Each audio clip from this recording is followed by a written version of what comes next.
horizontal. Yes. Everything's formatted to look like it's going to be vertical. So Okay. if we're sideways, let us know, and we'll mess around with some more settings. Yes. Tell us if we're sideways, folks.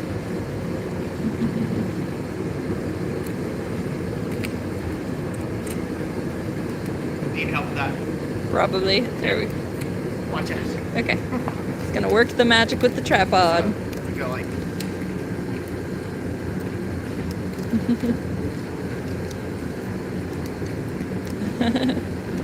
So. Like that? It Okay. kind of only goes one or two ways. Okay. When you go that way, so it won't go fully that way. It'll go fully That way. in that direction. Okay, perfect. So now that's in the vertical. Come in rotation. closer to you. Now you can rotate it. Okay. Right, nice. Getting all situated. I think I can be about here if we're vertical. And that way you guys can hear Roy well. How does it look? Hi, Speargrass. Hopefully it looks good. James Homke, hello. Jeannie says, greetings from the gathering. Greetings, greetings.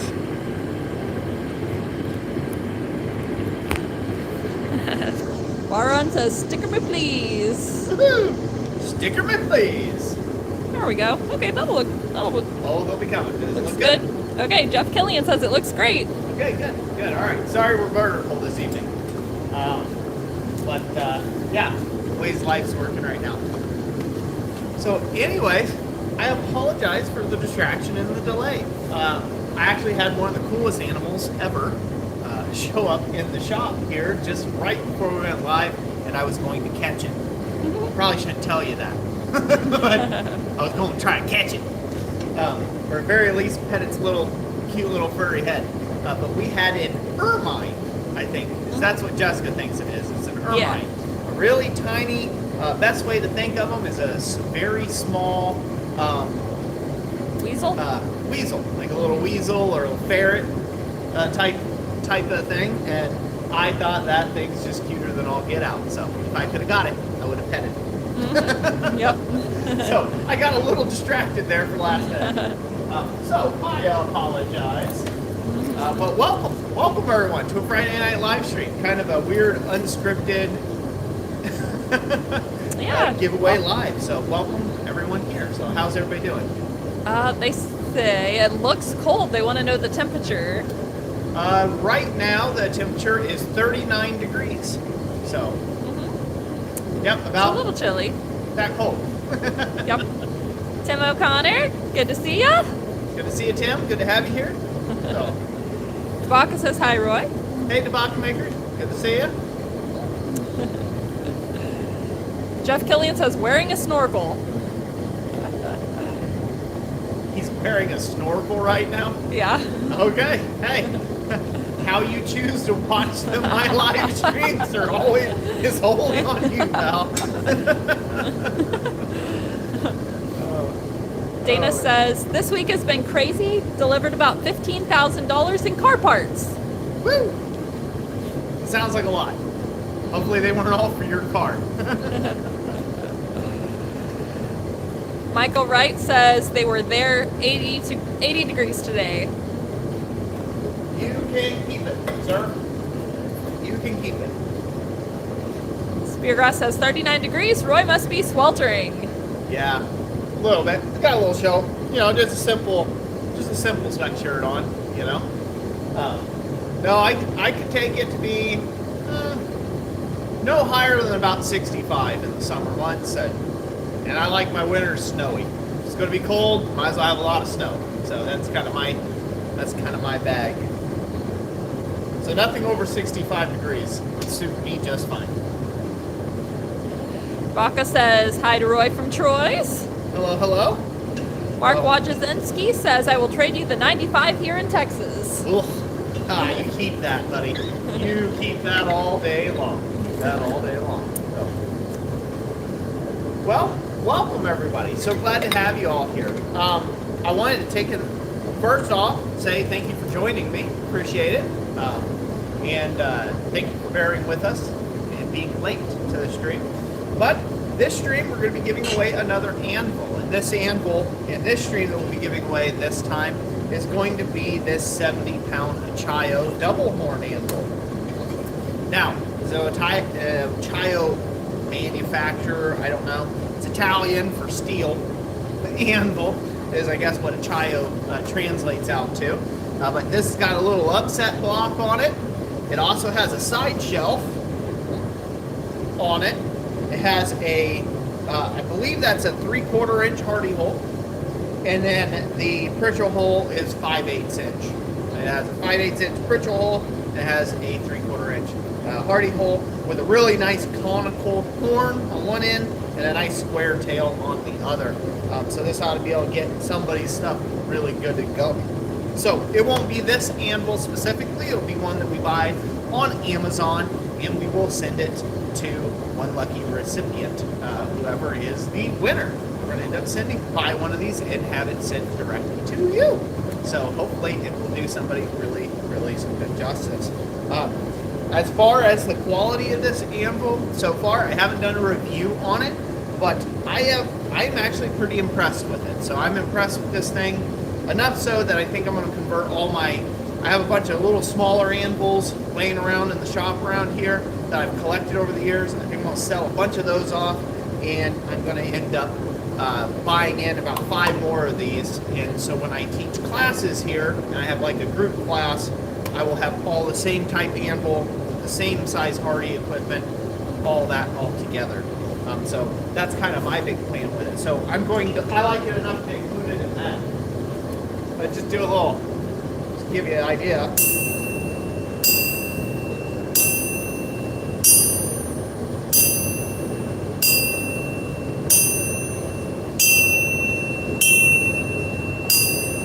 It's pretty hard. Looks like probably 75% rebound. Oh yeah, somewhere in there. Hard to measure about how much rebound it's got. But it's hard enough. None of those left a dent on the surface, you know, when it dropped. It's a 52-100 ball bearing. And so it does pretty good. Doing pretty good. So we're going to give one of these away a little later in the stream. One of the other things we're going to give away is we are celebrating 10 years on YouTube this year. And so we have some flashy stickers to give away. So these have a 10-year YouTube anniversary written on them with our Christ Center Ironworks logo. So these are limited edition, so these will be a real special giveaway. I think we got 4 of those to give away in this stream this evening as well. So that'll be it for the giveaway portion. But let me set this off to the side, and then we'll come back to that thing later. And talk about what we're going to be working on tonight. So we've started this, I don't know, what, a couple months back? January? Yeah. I put the link in the description for the original. Okay, so we started this little finial detail in January, and I decided I was going to turn it into kind of an ornate hook of some kind instead. That's what I decided I wanted to end up turning this thing into.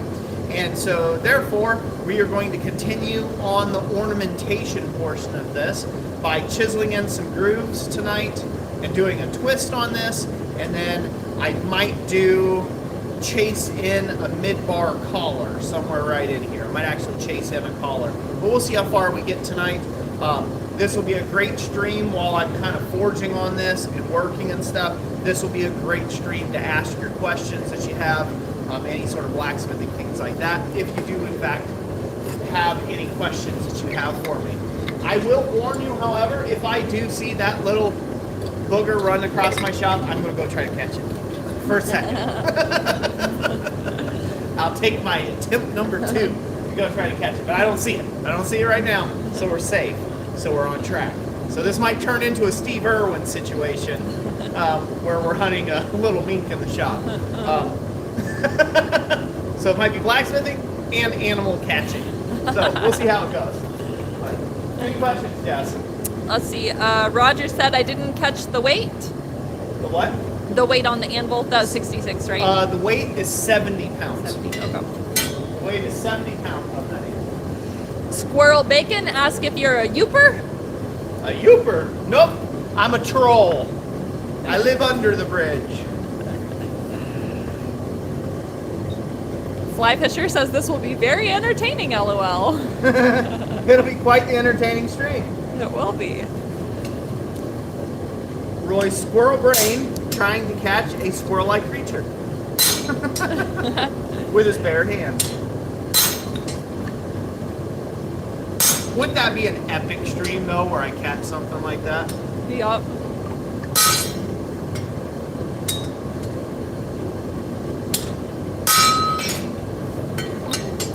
Flyfisher says, can you stick the stickers to a car? I'm pretty sure you can. You want to make sure the surface is really good and clean. No road salt or grime.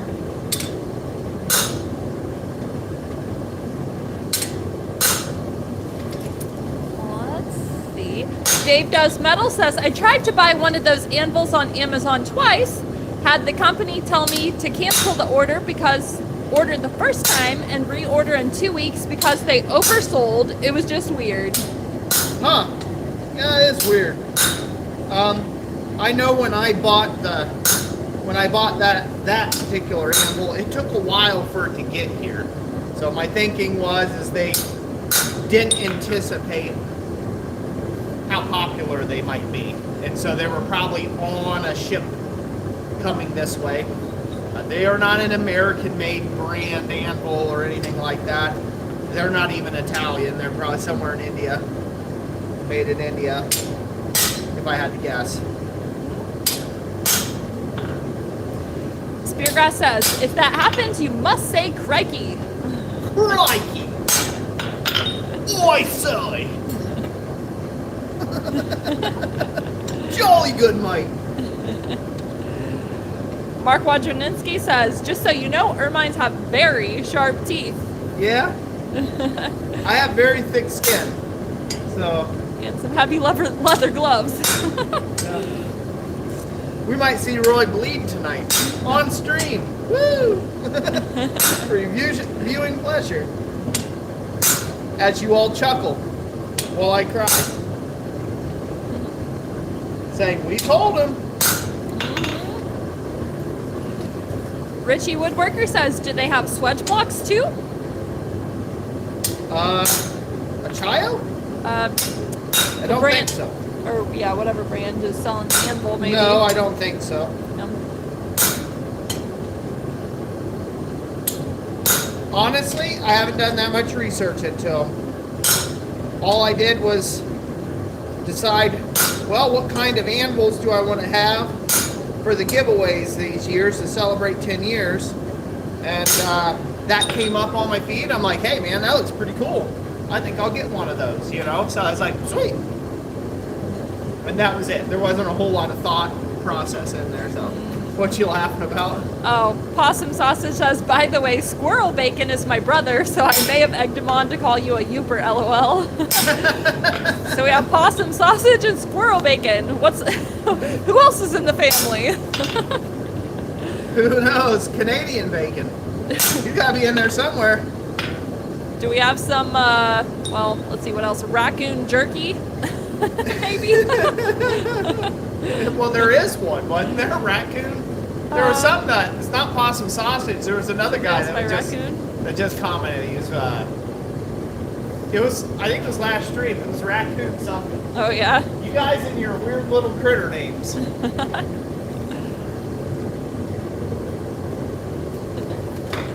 The Richie Woodworker says, I'm Canadian bacon. There you go. Had to have one Canadian in the house. So, I know you can see this guy. I'm going to walk up to the camera here. Since it should auto-adjust. Can you see that okay? Yeah. Sure. Uh-huh. So, got two sides done. Y'all have seen this technique. I'm sure some of you have seen this technique before. So I'll try to elevate it and do a mid-bar scroll, a mid-bar collar somewhere in here. But basically all we're doing is we're just chiseling a line. Right now I'm just cold chiseling a line to get it set, and then I'm going to hot chisel this later, deeper. But using the cold chisel helps me lay all this out in advance. So I've got two sides done. Now I'm going to work on the other two sides. This allows me to take and do all my layout work in advance to be able to, once it's hot, really get into it and get after it, and I can find that groove nice and easy. And less chance of a mishit going awry and causing some sort of issue for me. So this is an arbitrary length. It's about 5 inches long, little under there. Again, it kind of tapers off into whatever over here. So I didn't really care. I just like, that looks about right. And I just put some center punch marks there to basically just give me a stopping point where everything comes to a halt at. But I don't really care up here where they kind of feather off to. They can kind of feather off however they want up towards the finial here. I like stuff. You have to be careful going too mechanical with work like this. It's okay to go mechanical with work like this, but there's some downsides and some trade-offs to that. If you make it too mechanical. With baroque ironwork, you want to have stuff be organic and fairly flowing. And then the functional bits, so the ornate bits you want to be mechanical, the ornate bits you want to be flowing. The mechanical bits or the functional bits you want to be mechanical. Hopefully I said that right. I really messed up that whole statement. So let me rewind the tape there while my brain is thinking a little more clearly now that I got this groove started. So for ornamental pieces, you want them to be flowing. For functional pieces, you want them to be mechanical.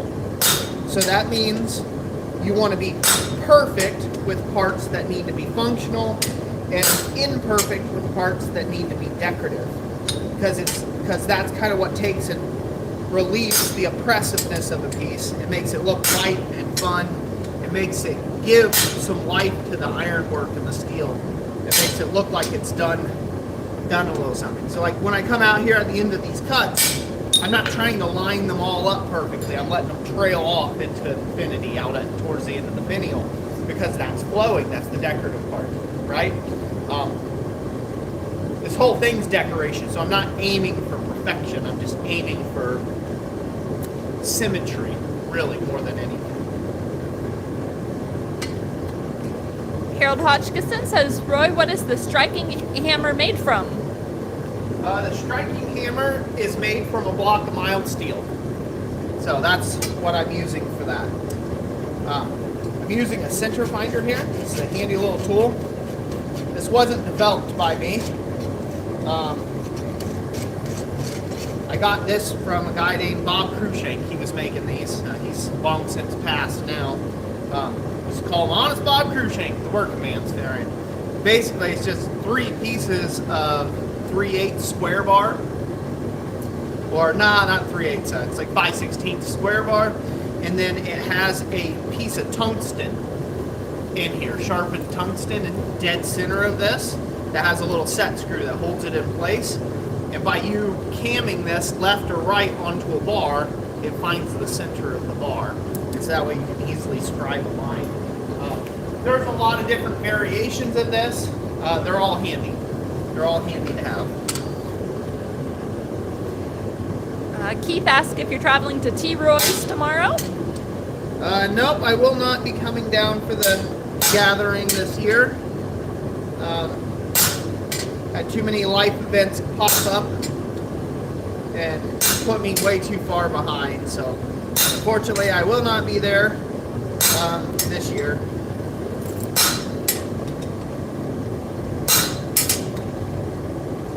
Dana says, Roy, I was wondering, did you get the pictures of the tree stump that Eve and I split up?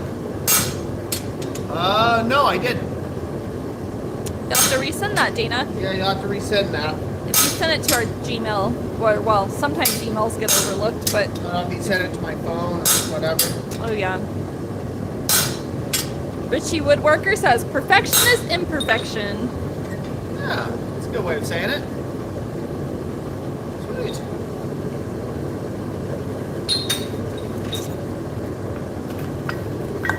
Flyfisher says, I recently found a piece of wrought iron. It's about 11 inches by 1.5 inches wide. I never would have worked with wrought iron, and I don't know what to make. Any ideas? So it's how many inches wide by how many inches? 11 inch by 1.5 inch wide. Nice. Thickness? Doesn't say that yet. Yeah. So probably the first thing you should do is cut you a little chunk off of it, a little square, hold it in a pair of tongs, and just start forging on it. Try to forge it into a bar. Just forge it into, you know, a 3/8 bar. If it starts splitting on you, that's okay. Bring it up to a welding heat and weld it back together, and just keep on forging with it.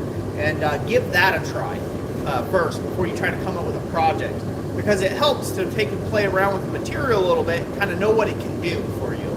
And so if you just take a small bit of it, you know, take an inch chunk by inch wide or whatever, and start forging around on that and playing with it a little bit, seeing what you can come up with just that. See how it punches for you. See how you can chisel with it or whatever, right? How easily it draws out into a taper or twist and things like that. That will inform you better on what you want to do for a project with it than someone just giving you an idea saying, oh, well, make a toasting fork out of it or something like that. So give that a try. Just take a small snippet off of it, try to forge it out into a length of bar, you know, try to forge weld it to itself, do stuff like that. Play around with it a little bit, and you'll get inspired real quick on what you want to use it to make, for sure. All right, here we go. You see that okay? Yep. Just focusing. Uh-huh. There you go, I got all my lines. They're all perfectly imperfect. Looks pretty good. Yeah. I think. Yeah, it does. Time to twist it. Mhm. Get that on now.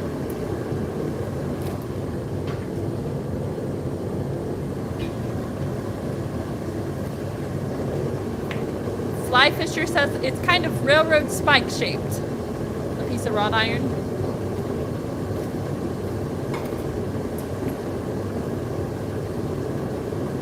I know, put a high carbon bit in it, turn it into a railroad spike hawk. Or a knife. Do that too. Or forge it out and turn it into a steak flipper. That can be fun. I don't know, drawing a blank, the sky's the limit. Wrought iron is just as good as mild steel in my opinion. As any other type of mild steel, if you were working with mild steel, the difference is it's softer, easier to work, welds itself more readily, and it only has one drawback, and that is grain. So everything has like a grain to it. It has longitudinal grain. It does not have some grain or like oblong in there. So it's like wood, so it's fibrous like. So that can cause some splitting issues or some cracking issues that you have to go through, that you have to work around. That's why I suggest just taking a little snippet off and trying out your hammering, seeing how hot it likes to be forged, how cold it likes to be forged, you know. See if you can twist it without getting cracks and, you know, things like that, right? That's what I mean by, you know, having to play with it there. And I'm wrong, I'm not going to twist that yet. I need to deepen those grooves. Ah, gotcha. That's what I need to do. That's like, something sounds wrong about what I just said. Gotta give it that extra depth and texture. Keith says he favorites wrought iron over mild. Oh yeah. Once you get used to working with it, you're just like, God, why did we ever stop in the first place? You'll start feeling like mild steel's an inferior metal. Got to work with. Sweet.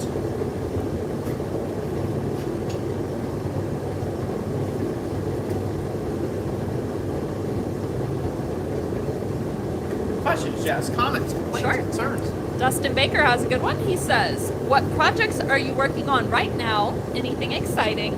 And also, what's the last thing you have done that took you out of your comfort zone and you learned something new by doing it?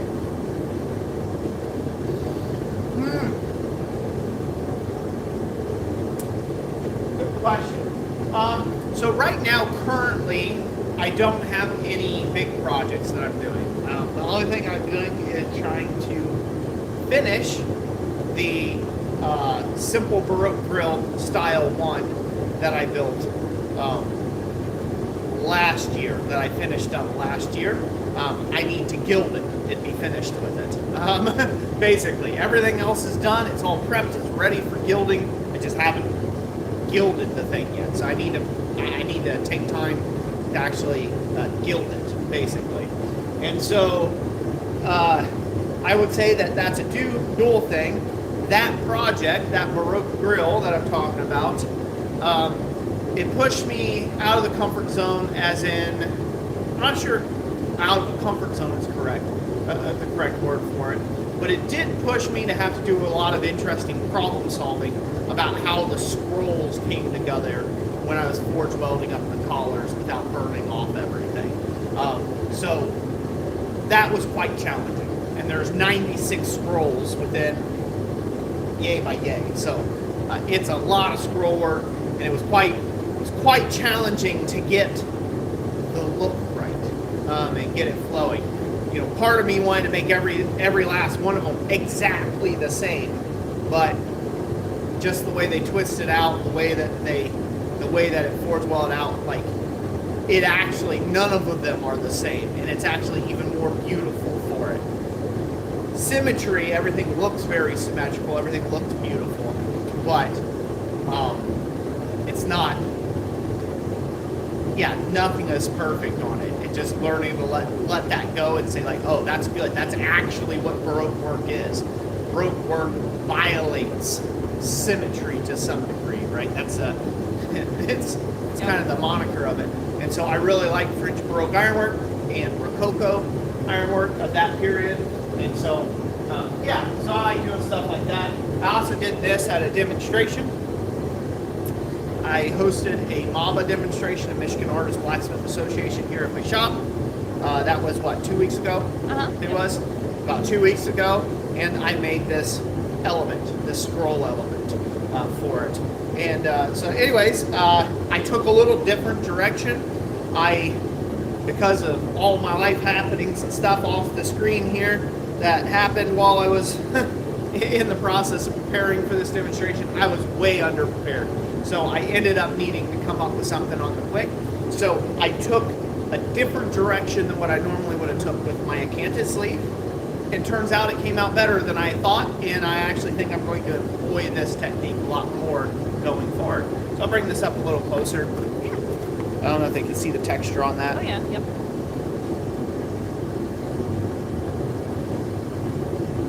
So that acanthus leaf there. So I used it where I raised some raised veins, and then I did some deeper groove texture down in the valleys, and I really liked the look of that. That came out very, very flowing once everything came together. While I was working on it, I was like, I don't know how this is gonna end up looking, but once I added all the rest of the curves to it, I'm like, wow, that really flows nicely together. So it's something I'm going to use. It didn't take that long to do, which is probably the largest benefit to that technique, learning that. And then this was a fun little element, forging this down and adding a bloom to the end. But there you go. That's a baroque element that you might see in a grill or a railing or something.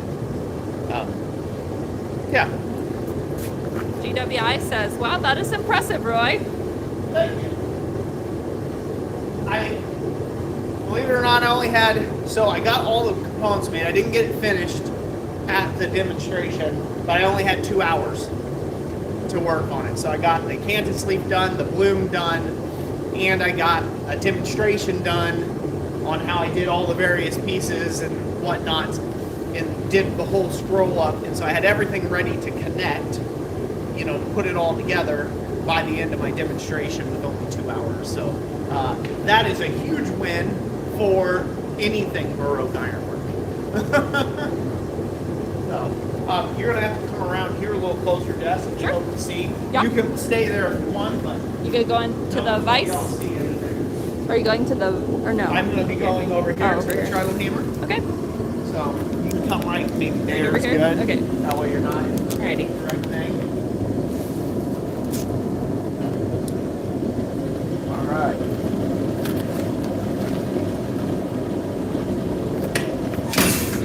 Easy.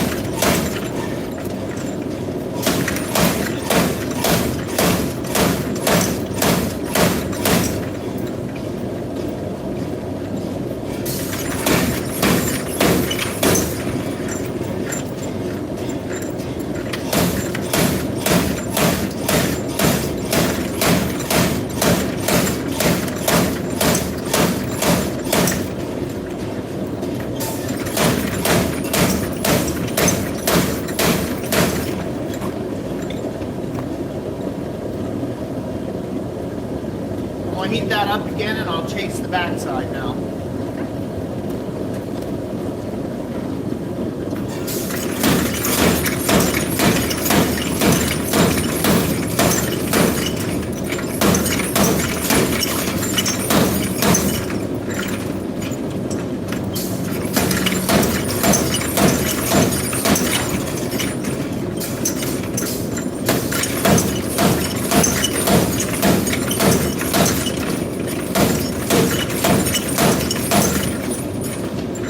Have to straighten it out a little bit. The Richie woodworker says that hammer is pretty sweet. Well, thank you. I like it. I've been pretty impressed with its performance. I'm happy to have it in my shop. I use this more than any other hammer I've probably ever owned, I've ever forged with. Any other piece of equipment I've ever forged with, really. I use this thing literally all the time for the work that I do in suits. Between this and that big fly press over in the back there, I can do about 90% of anything that I care to do. Really, I really can. From making controlled bends to doing chasing work. I don't work really big stuff, but I do have a power hammer. It's home-built power hammer, and I will use that home-built power hammer to forge, to do a lot of my big heavy drawing out whenever I do have a heavy bar, or I need to resize something or make some tooling. I'll use that power hammer for that purpose. But in general speaking, this is about all I need to do my work that I need to do. I'm not just saying that because I'm the designer of it, which I am. I am the designer of it, and it does work. It works very well. But honestly, this is becoming an irreplaceable tool in the shop for me.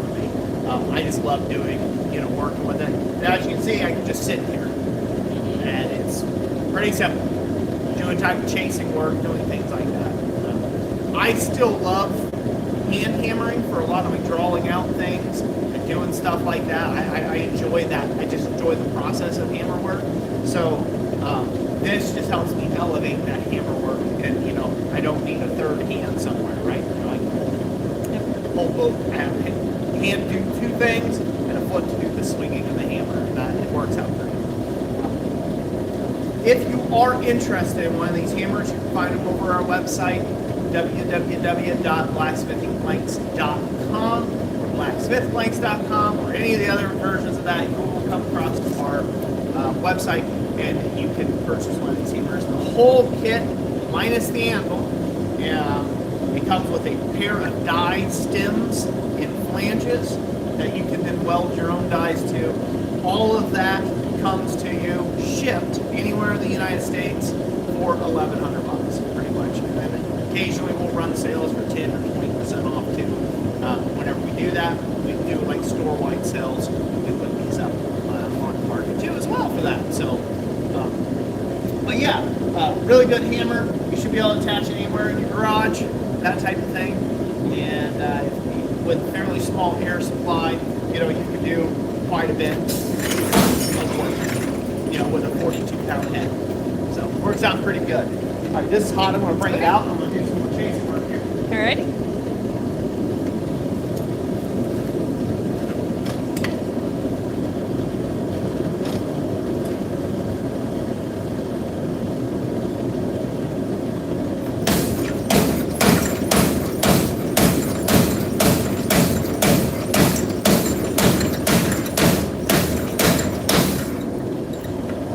Nice and thick down there.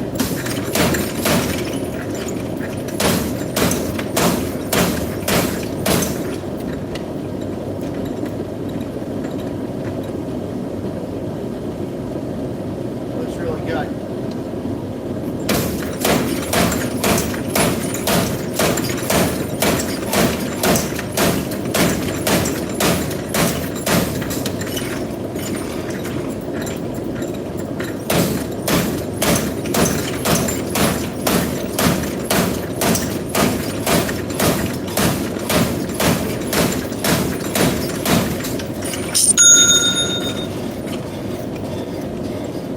There we go.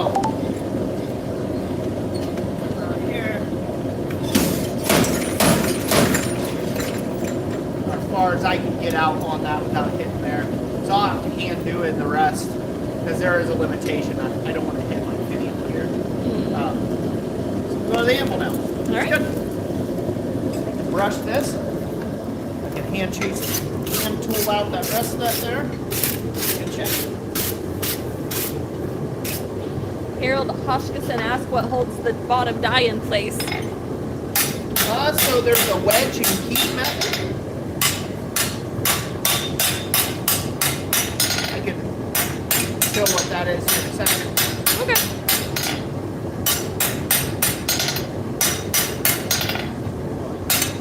Let me get this hot again. Okay. So what holds this bottom die in place is what I call a wedge and keep method. So it's a very similar to what you would have on a post vise. So it holds top die in, holds bottom die in. There's a wedge down here, like this. It's a plasma cut wedge that we have that's included in the kit. And then there's what I call the key. And so that's just a key that has like 2 nubs on the end of it there that stop it from sliding out one way or the other. And that's what holds the bottom die in through a slot. I don't know if they can see that. I can come up a little closer to me. Yep. There's a groove right in there, and it corresponds. This groove's just a little wider than what this is. This slot's just a little bit wider than what this is. And you grind a small, shallow groove on your stem. And when that goes in there, you slide your keep through, slide it forward to your piece, and then you drive in your wedge. And as you tighten that up, it tightens the die up. And now the die can't come loose. So, pretty simple method, a great way of retaining a die, essentially. So the same thing, same principle applies in the upper portion as well. Because really all you're doing with these keeps are just trying to keep the die from falling out, right? Like that's it. They don't have any other real pressure on them other than that. Because all of the forces are being took on this flange and on the face of this here. It's not really being took on any of your wedges or keeps. I've had these keeps and wedges in here since I made this hammer, and they've been in here ever since. And there's no rounding or rolling on them or anything like that. Yeah, so they work out pretty good. I should also mention these dies here that I've got in it right now. These are just 2 little chunks of mild steel. They're not 1045. They're not any sort of high carbon material. They're literally just 2 pieces of mild steel coming together. Because I knew I was going to use this a lot for chisel work and a lot of hand work, like, hand forging tools, put tools on top tools and stuff, and I wanted to strike them. I didn't want to have to keep redressing the edges of my tools by being hit 1,000 times with this thing. So, yep. Keith says that works a lot like the key and wedge on a post vise. Exactly. That's exactly what I said. That's just like the wedge and key system on a post vise. 100% accurate. Because that's where I got the inspiration for it from.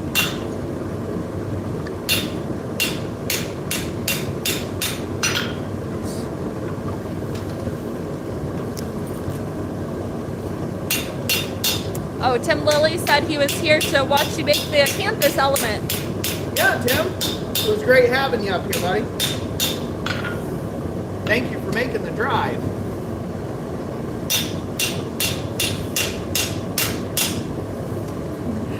Keith says air-assisted shuttle hammer must be nice.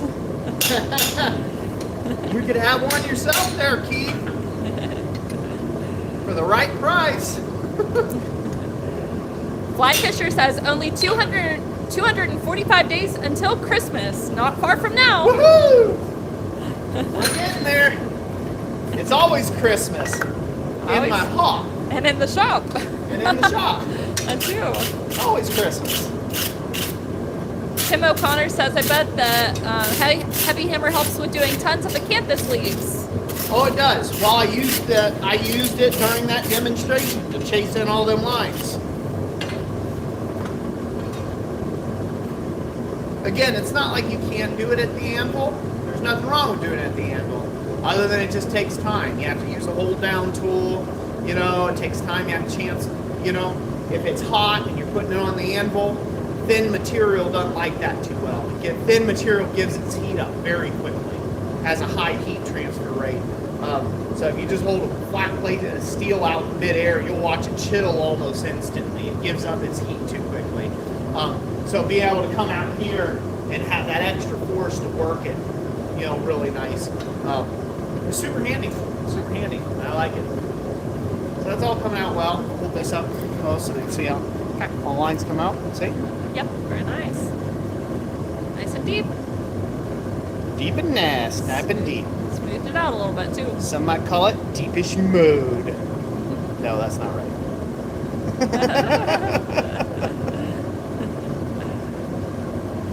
So now I have to make a choice. Do I twist it now and then chase later, or do I chase in now and then have to protect this, chill this down so it doesn't move so I can get the twist? I have to make a choice on this because I don't get to do a redo. So what I think I'm going to do is I'm going to twist first and then chase second, because I can always clean up a twist that maybe got boogered up a little bit. It's going to be real difficult to stop that thinner section from twisting off when I twist the twist. So I think what I'm going to do is I'm going to go ahead and twist this up now and give you guys that little action. And then I think I'm going to put a little mid-bar collar on it to top off that twist. So we'll be going to the vise next. Vise next. Yep, we'll be going to the vise. Well, that takes a minute to heat up. Fly Fisher asked if the treadle hammer comes with everything. So the treadle hammer, I'll turn it into too big of a shameless ad for myself. It comes with everything you need to assemble your treadle hammer. So it comes with all the pieces for the bottom die block. This part here that goes in the anvil. It comes with all the pieces you need, all the hardware, bolts, whatnots for that. It comes with one set of hardy stems that go up and a flange. That's the only welded portion of this kit that you'll have to weld on. But that flange and that stem, basically you weld those up, you plug weld that up, and then you weld whatever piece of steel to the top of it that you want. So if you wanted rounded dies, you want whatever, knock yourself out, right? Whatever you can think of. It comes with the keys, it comes with the wedges, it comes with everything you see to build the head for the heavy hammer with all the whole kit, full kit.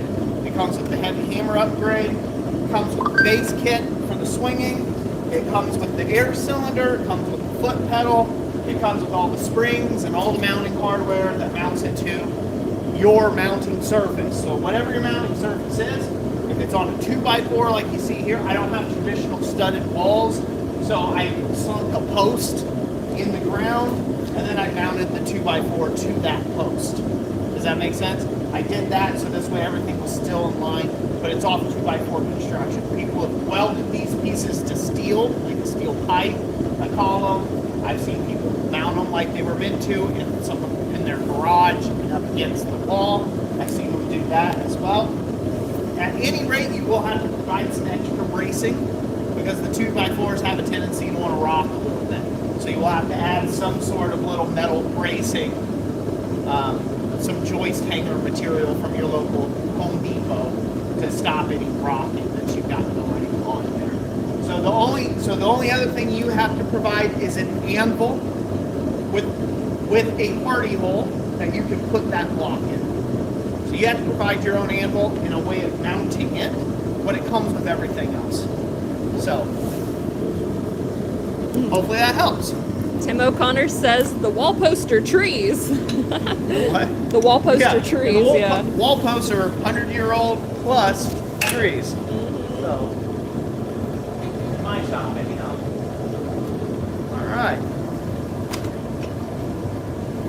Lock this off in that vise here. Nice lag.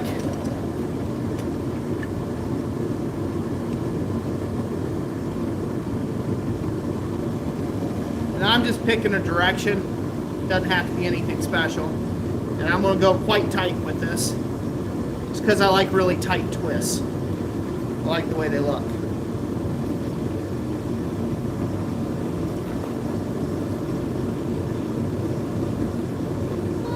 knock it about there.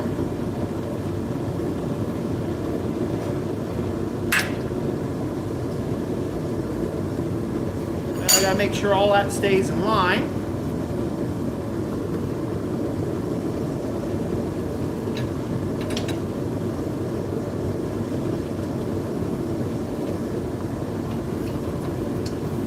Just using the vise to help me straighten up wherever I need to straighten here.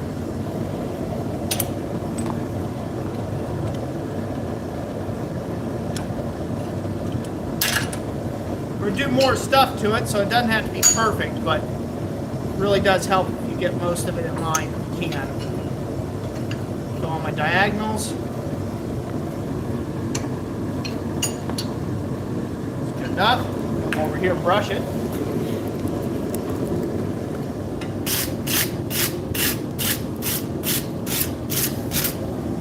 So something I talked about in my demonstration, and this is something this is a phrase I think I'm going to, that I have coined, and I'm going to pretty much live and die by this phrase, really, because I think it's something that has become true and evident in my work pretty much everywhere I go. But years and years and years ago, you see how that turned out? Yeah, yep. Pretty sick. It's getting fancier as we go, right? Uh-huh.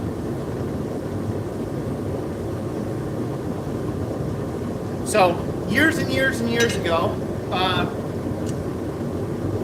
we'll let that cool for a minute so I can get my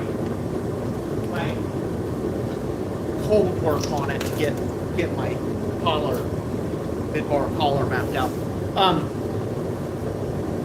Refocus. As I was saying, years and years and years ago, when I first got started in blacksmithing, it was always told to me, and it was kind of the statement, and I don't know who was the first to get started with it. I'm not sure whether the great old masters it was that started the whole saying, but I was always told that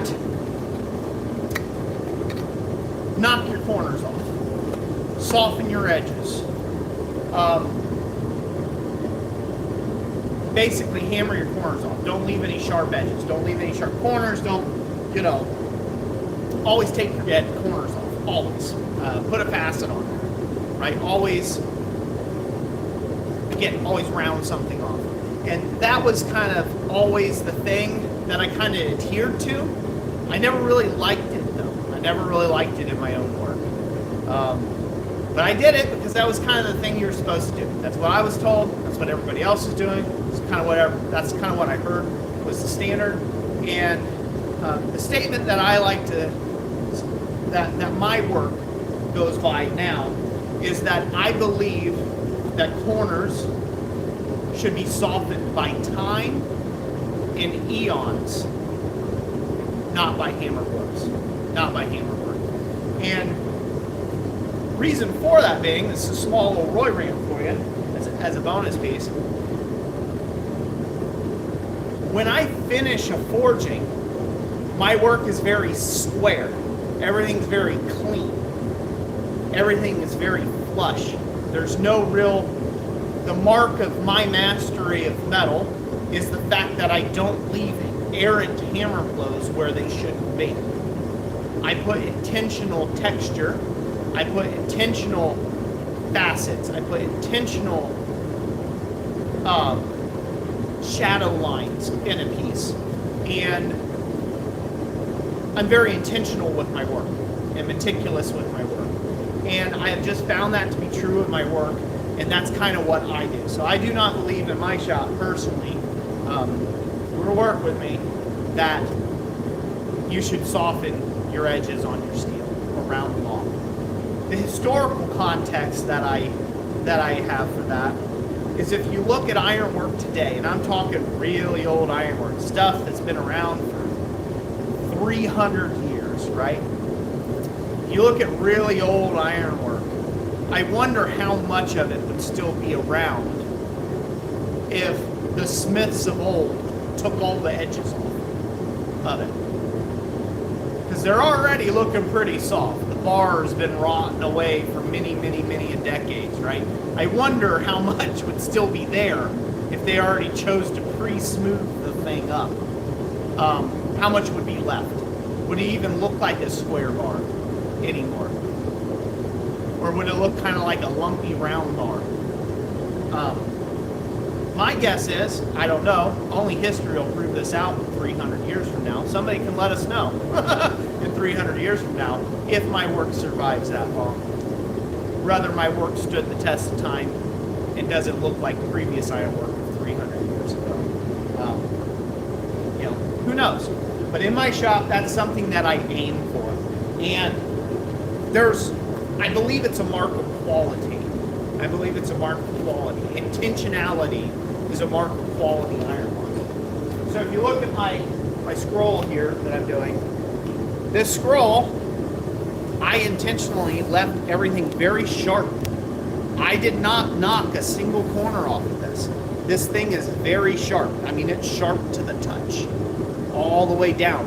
And that crispness, and when you look at it, the surface almost glints in the light. I don't know if they can see that in the camera. Yep. The surface glints in the light. That is a properly hand-planished piece. To planish is to bring into plane.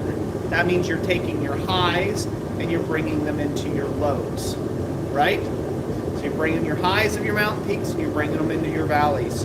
And so that is it. And that was all hand done by me when I was forging on this. So even while I was scrolling this and walking on this and getting it to move around, right, I was planishing the surface and coming back and refining it. And every ounce of this is nice and square, nice and sharp. Didn't round anything off.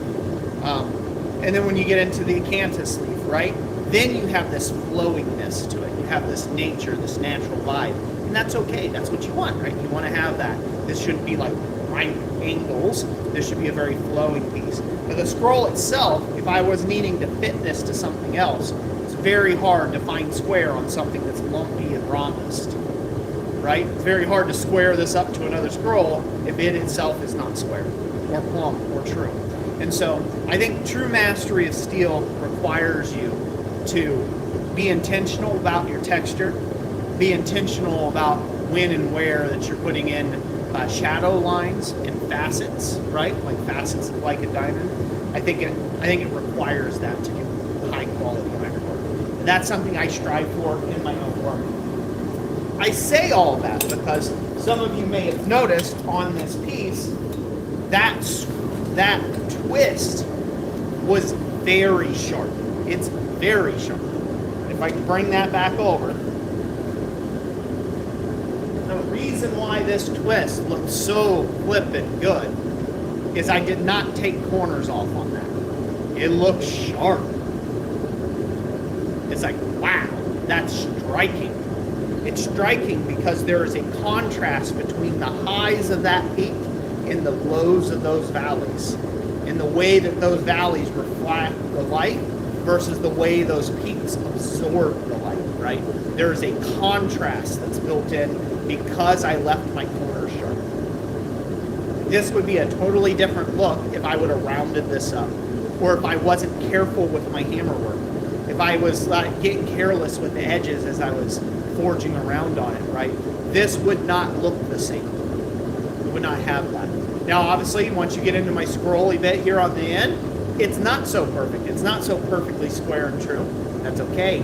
This is the ornamental portion. This is the flowing leafy bit at the end. That's okay for it to be that way. But still, you can see that I can chase a nice square line, nice sharp line around that outside edge. It leads your eye to where it wants you to see things. That really sharp, crisp line bringing it around. And I think that's a good mark of great ironwork. And it's something that I strive for in my own work. And I highly suggest that the blacksmiths of this world start trying to improve on. Many years, we've made lumpy, rustic ironwork. Lumpy, rustic ironwork because we're trying to live up to a standard that the old smiths of old never lived, never did. That would have been poor ironwork to them. That would have been low quality junk. that no one would have bought. But we're trying to make our stuff look like something that was forged 300 years ago, but without using the same quality standards that they would have had. So look at your piece, try to finish your things to a planish. When I was forging on this, while I was cleaning all that up, when I hammered over all that area that I just chiseled, if you look in there, the reason why it's so shiny right now on the inside of that is because I planished that surface before I twisted it. That's why it's so sharp. It's why it looks sharp right now. It's why the light bounces off of it. And it gives that extra, even when you darken it out with oil, it gives it that extra something of a high quality finish. If you were like, wow, how'd you get that? Well, you can too. It's not that hard. I didn't do anything special. This is a scroll with a couple leaves attached to it. There's nothing special about this. Not really, in any way. Any of you out there can do it. You just have to take and add all those little things, have all those little added details come up to your final piece. So focus, if you haven't been, try to focus on improving your hammer control. Try to focus on planishing your ironwork and hand planishing and seeing how far you can get with that, how smooth you can make something, and then bend it into a circle, make it into a scroll, and you'll see the difference. You'll see the difference. Do it how you would normally do, and then be really intentional with your texture later and see how it comes out. See what the difference is in that. And I guarantee you'll like this way a lot better. Tim O'Connor says, the demo piece you did, Roy, the hammer marks look sweet. What's that? The hammer marks look sweet on the demo piece. Well, thank you. Yeah. But so like even on the demo piece, like for that, if you talk about that cantus sleeve, right? So the cantus sleeve, those weren't just me peening away at random. Tim O'Connor could attest to this. Those were fullered, intentional. I put each blow exactly where I wanted it to be. There was a pattern to it, an actual regulation. There was an actual regularity to it. And then it got formed into this flowing leaf. And that's what makes it so striking. It really makes it pop. Let's see, Tim O'Connor sent $10, says shipping donation per usual. Thank you, good sir. God bless you, Tim. I really do appreciate you. And we also have a $50 super chat from Possum Sausage. He says, thank you, Keith, so much. He says, I was really impressed with the 66-pound anvil I got last month. I told... Hold on. Okay. Sorry, I didn't mean to walk away. I was just trying to cool it off there. Okay. Go ahead. I told you guys I was going to pass it on, but I decided to make it my own as a demonstration/travel anvil because I liked it so much. So here's a donation instead towards the next one. Very cool. I appreciate it, Keith. It's yours to do what you want with, brother. But I'm just glad that it'll suit you well. See, that even looks good with wetness on it, right? Yep. It looks very shiny. So you said, is this going to be a hook? Is that what you're planning to do with it? Yeah. Yeah. So where will you, where do you think you'll put attachment points on it? That'll be in this portion up here. Up there? This is all going to get bent. Okay. So, yep. Gotcha. So this is just the part that's going to be this part of the hook. This is going to be just the okay. hook. I gotcha. So there's going to be a mid-bar collar that's going to be at the bottom of the J of the hook. Okay. And then this is going to get turned into something fancy on the top. Might be a part 3. Oh yeah, I mean I'm not done with this. So Yeah. Good work takes time.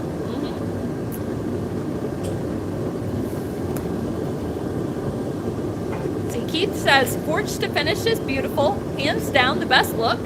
Just watched a video on traditional forging, and the oil finish they used in the video was oil and lamp black, giving a true deep black finish. Yeah, it's really nice.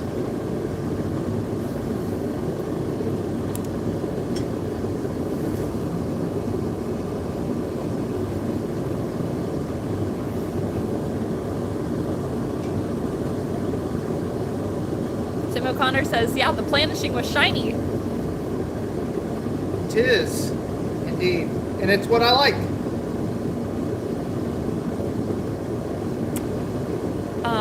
Let's see.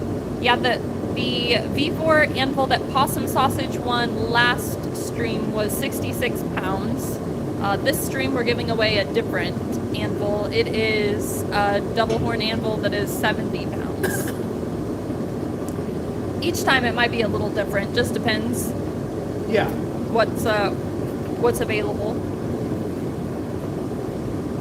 We're not making any, we're not making any expressed, promises to the shape, the quality, the whatever of the anvil. We're buying it from Amazon and sending it to you. So, like having it shipped to you instead of directly to us. So, if it doesn't meet your expectations, pass it on to somebody else. But, turn off my notifications, babe? Or is it going blank on my... Oh, it's on my phone, but I'll check yours. Is it on your phone or mine? Yeah, but it is on mine, but I'll turn yours on off. Yeah, make sure my notifications are turned off. Okay. So they're not having to hear that. Yeah.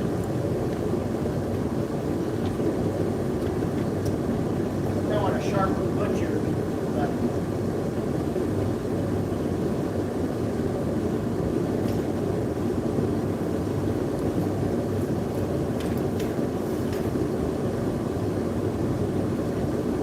Are you gonna be going back to the treadle hammer next? Say what? Will you be going back to the treadle hammer next? I might be, yeah. Maybe. I have to do it cold first. Uh-huh. I have to do it cold first, and then probably be going for treadle hammer, yeah. Okay.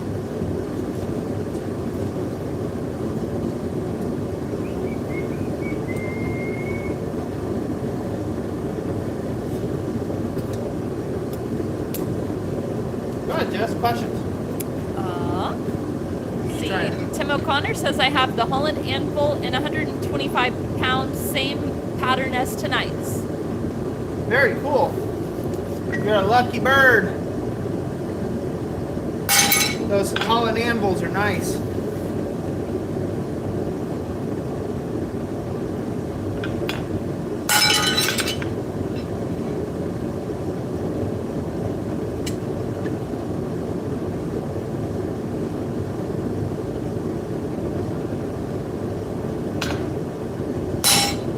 In case you folks are wondering what I'm doing, go ahead and explain while I'm at it.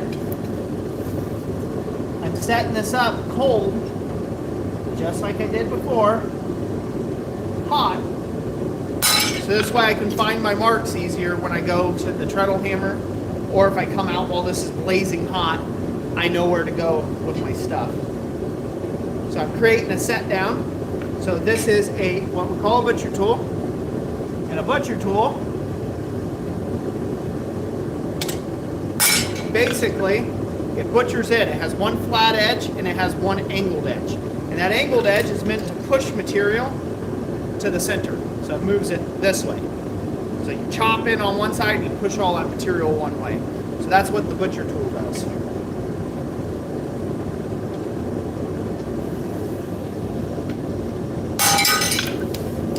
Keith says, my anvil took a little work to clean up, but quality is actually really good. I squared up some transitions and radiused the edge, chamfered hardy and patrol holes. Steel is good though. Yeah, I've heard some good things about those anvils. It was a nice anvil. Well, and I did a review on one of those V4 ones, and it was really nice. I thought it was a really nice anvil personally. So.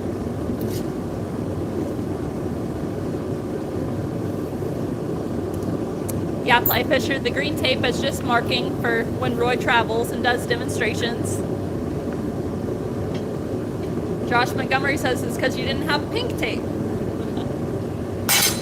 Exactly. Richie Woodworker asked if you've ever quenched in canola oil. Yep. Peanut oil, vegetable oil, any of the oils. Basically whatever was on hand at the time.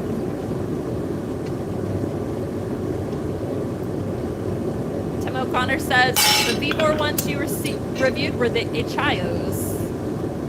Chios, yeah. Yeah. Yep. And I did one of those too as well. One of those single horns. Me and Thomas, we did the brake test on one. Remember, we did the torture test. Yep. Yep. All right. So what I've got going on there is I've got a line going around there. Everybody see that? Yep.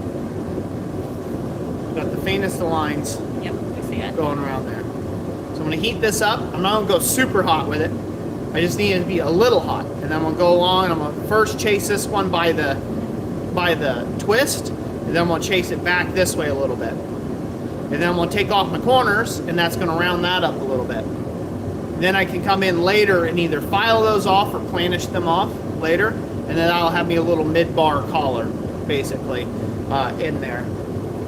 But I might do that after the hook's bent, and then do that.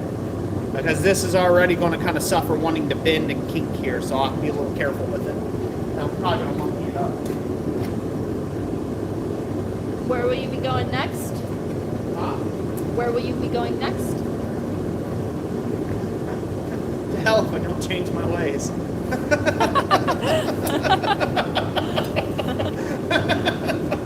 Sorry. It was too tempting. I told that to a customer once. He was doing work for us, doing heating and air work at the time. And the customer asked me, finishing up, wrapping up on the job. And you're like, there's an older guy, he said, "So young man, where are you going next?" I said, "To hell if I don't change my ways." Just see his face. It was classic. He wasn't expecting that answer. Caught him completely off guard, which is the best kind of funny, is when it catches somebody off guard.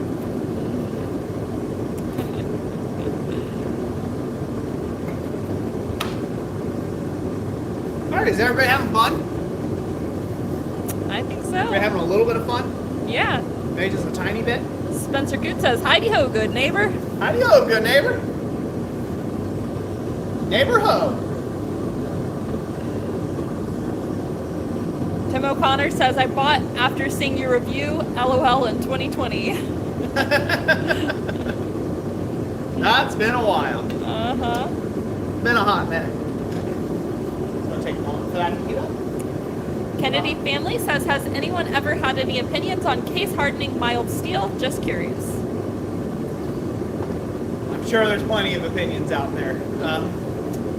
My own opinions on case hardening mild steel is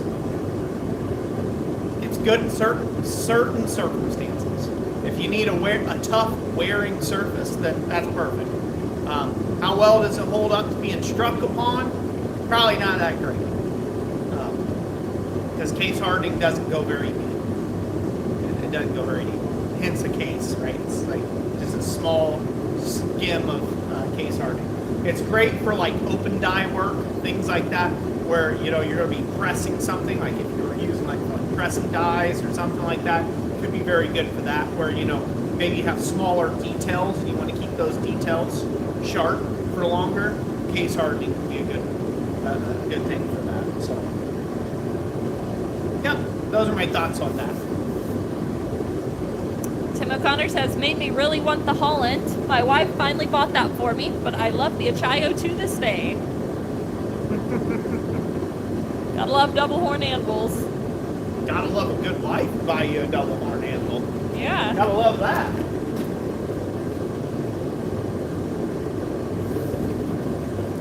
Can't be mad at that.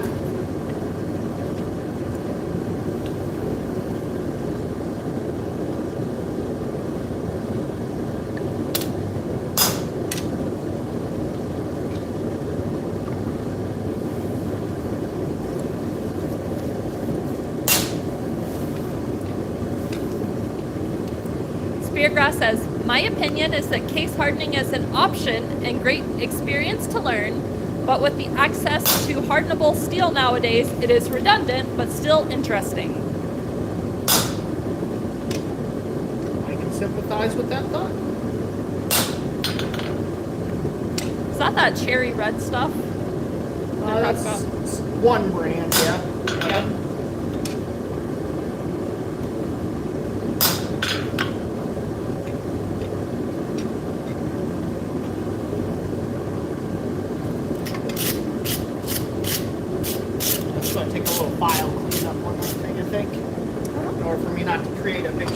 riser there cause me problems later on.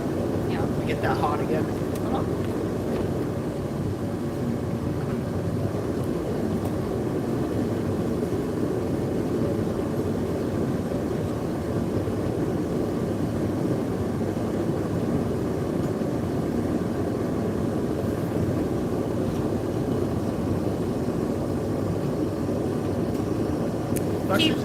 Keith says, I finally broke down and brought a propane forge for production work. Oh, you poor soul. Hey. Better than the one that beeps.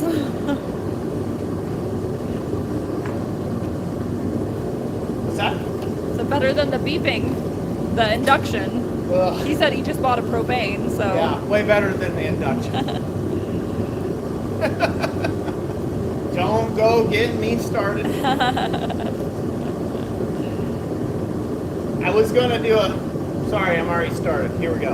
Okay. So, I was gonna do a video. I ended up deciding I really didn't need the headache. I stirred the pot enough in my life. I don't need to stir that particular pot. I was gonna do a video on induction forging being a fad. And I ended up deciding not to because, comically enough, everyone proved my point. The literal dictionary definition of a fad, they proved my point online. So I was like, I don't need to make the video. I don't need to make the video now.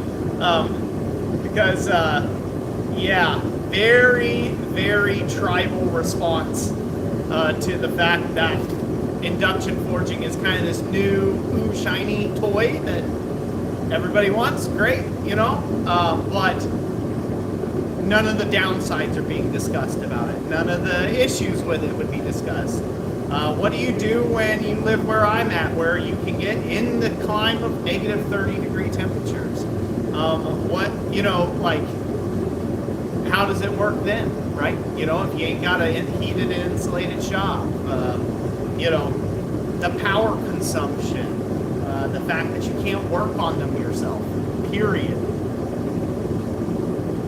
Right? You're not an electrical engineer. Maybe some of you are. Right? So you're not going to be able to work on it yourself, right? I can work on every part of this forge in the back here. Hell, I can even cast some of the cast iron pieces for it if I had to. An induction forge wouldn't know where to go. So you're kind of hosed, you know, you turn it on and if it don't make that beep, beep, beep noise, you're hosed out of tens of thousands of dollars. So, you know, again, fad, yes, it is. But I was going to make that video and I'm sure there's a lot of interesting commentary on there. But one of the things I was going to say most about it, that for me specifically, because I've been asked a whole bunch if I would ever get an induction forge. If I was production forging again, I may, if I ever went back to that, I may get an induction forge and sometime in the future, just for the funsies to have it, just to say I have one. But I personally cannot stand the beeping noise that sounds like you're on life support. I can't stand it. To me, I'll die with smoke in my lungs, okay? I'd rather do that because I'd rather have the black lung. That's what attracted me to forging the first time. First point is the romance of the forging, the hearing of the hammer falling.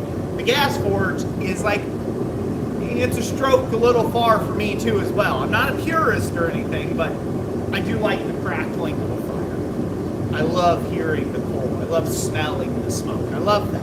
Just love it. It sets an ambiance, a mysteriousness in the shop. And makes me feel cool, man. Makes me feel like I'm doing something that's like, yeah. Like I'm partaking in some forbidden knowledge, you know, that no one else knows. Some ancient craft. Yeah, induction forging doesn't do that for me. It doesn't do that for me. So it's very much a fact. It is helpful. It's a useful tool. If you have an induction forge, great for you. Good on you. But I've lived through several things now as a blacksmith, several fads that you're not a real smith if insert whatever. You're not good at smithing if you don't use a particular hammer style. You're not a real smith if you don't have a power hammer. It's at least like as old as your grandpa. You know, like I've been through so many different kind of fads in the time that I've been doing this as a career that it's not even funny. And induction forging is just one more layer to that, you know. Like, do you even smith, bro? Do you?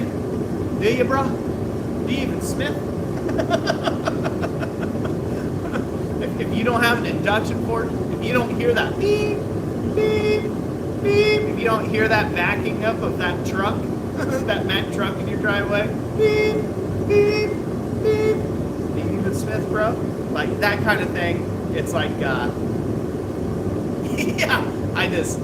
no, it'll pass. Once everyone has one, once everyone has a cheap one, once they become even more like water, like gas forges.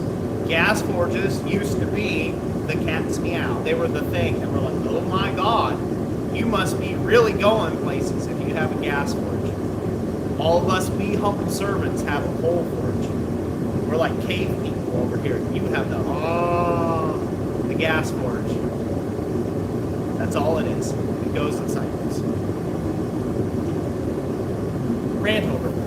Rant over. What's up? Rant complete. Reading everybody's comments. Tim O'Connor says, the coal forge does not add to your heat in the shop. LOL. Neither does the induction.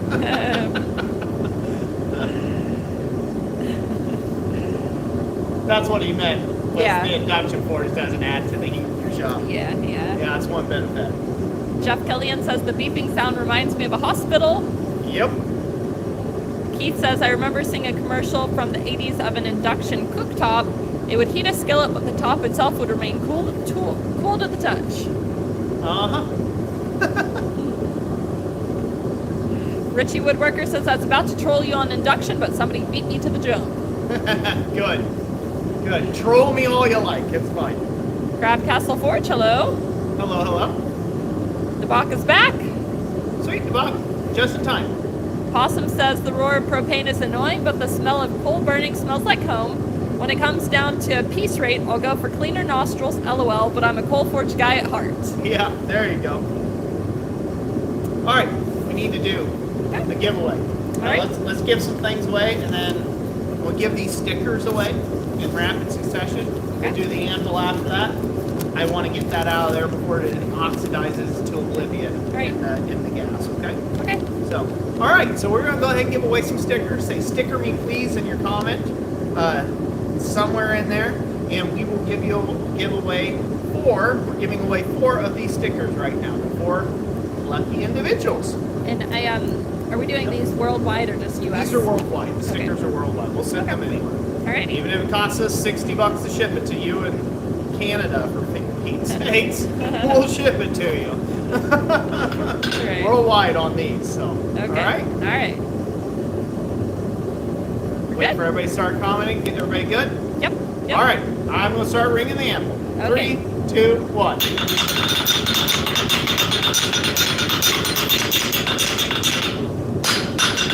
Who do we have, Jess? Flyfisher 08 with sticker. Flyfisher 08. Uh-huh. Congratulations. You are the first winner of our 10-year anniversary YouTube sticker. Get with us through the contact email in the description. All right, we ready? We're going to draw for the second one. So that was Flyfisher 08. Yep. 08. Flyfisher 08, you're the first winner. Get with us through the contact email. And congratulations on the sticker win. Now for the next person. Okay. 3, 2, 1.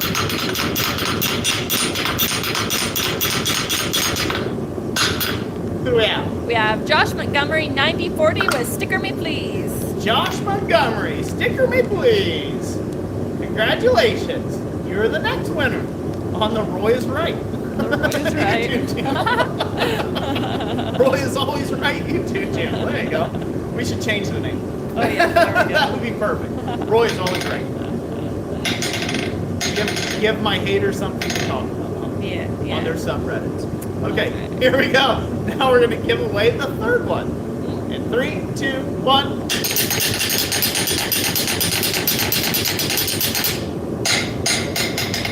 Who Who do we have, Jess? Harold Hoshkison, 7239 with sticker, please. Harold Hoxkin. Whatever, 7239, right? Congratulations, Harold. You're a winner of a sticker, 10-year YouTube anniversary sticker. You know what? You know the drill. Get with us to the contact email in the description. You ready for the last one? All right, here goes the last one. 3, 2, 1.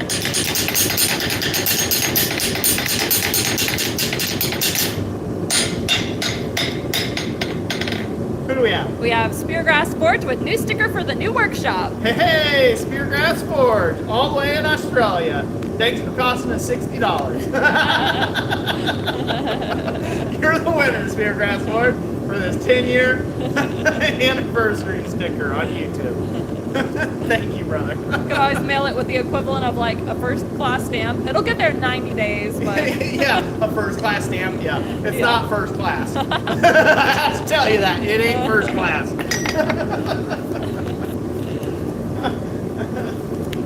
Good.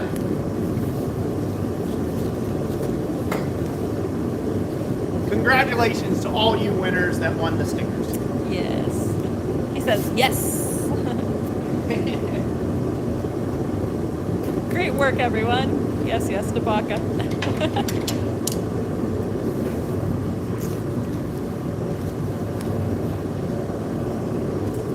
This thing's been sitting in there so long, she's screaming hot. I don't know if I'll be able to work it like that. Let's go over to the... Go over here. Okay. Try it over here.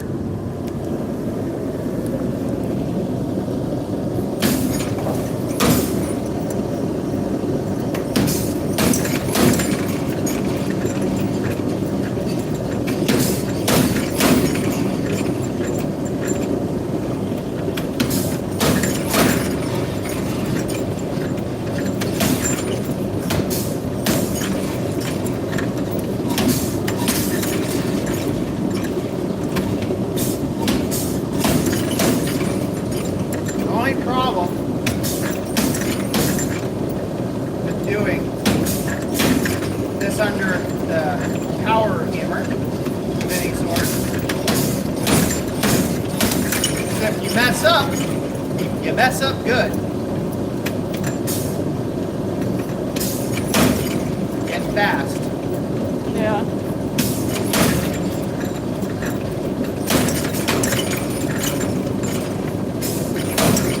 So I'm freehanding this. Generally speaking, you wouldn't want to freehand this. This would be something you would really do well to have a die for.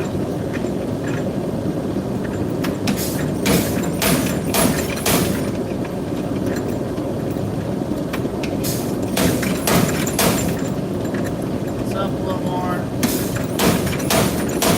You want to do cleaner work on this than what I'm doing. You want to have a die, make a mid-ball. But we're working on it. I'm going to end up making that a little prettier in the next heat. Work on this side. Work this side, not work that side. They seen that okay? Yeah.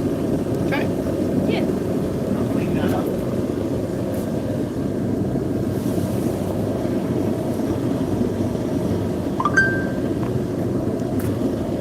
Speargrass says I was making tools to take to a Smith and Valley.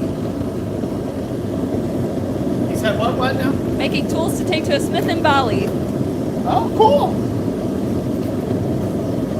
Bali, right? Bali, yep. Very cool. So I've got a little video project that I was planning on doing a while back. I hope to be able to get around to it here soon. About to see. I still have some video sitting in the tank from last year that I need to finish editing. But basically, I have it's going to be from Dross to Cross, basically, is what I want to do. It's a little video project that I want to put together. But, so on the plasma bed, can they see okay? I feel like they're looking at my belly button. Can they see me all right? Point it up a little. There we go. Yeah, okay. Better. So from the plasma table, whenever I cut copper, when I cut copper sheet, I have dross on the bottom of the plate of the copper. Sometimes it's less, sometimes it's more. But basically, whenever I tumble the blanks or I clean up the blanks, that dross, that little bit of dross comes off the bottom. And all that is that's pure copper, basically. So that's pure copper, and I get it in this like really fine format type stuff. And so what I'm thinking about doing in my video is I'm going to take that dross, I'm going to gather it together because I save all of that. I save all that. I've got tins of it. I've probably about 100 pounds of dross saved up at this point. I'm going to take all of that. I want to take that dross and I want to pour it into ingots. So I did a little test pour to see if I couldn't get them cleaned up. Now these are all going to have to get re-smelted to be better, but with the proper crucible. I just made a little dish, put these in there and melted them in the gas forge. But I need to actually make a little crucible and a little thing to do it more properly. But basically I made up all these little bars of copper like you see here. And that's all from dross. That's from the waste out of the plasma table. So I'm going to end up making a bunch of ingots about this size. That's what I'm aiming for.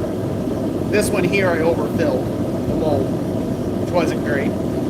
But I'm aiming for a bunch of little bread loaves like this that I'm going to then forge out into the various elements of the cross. So I'm going to go from dross to cross, as that's kind of a video project idea I have.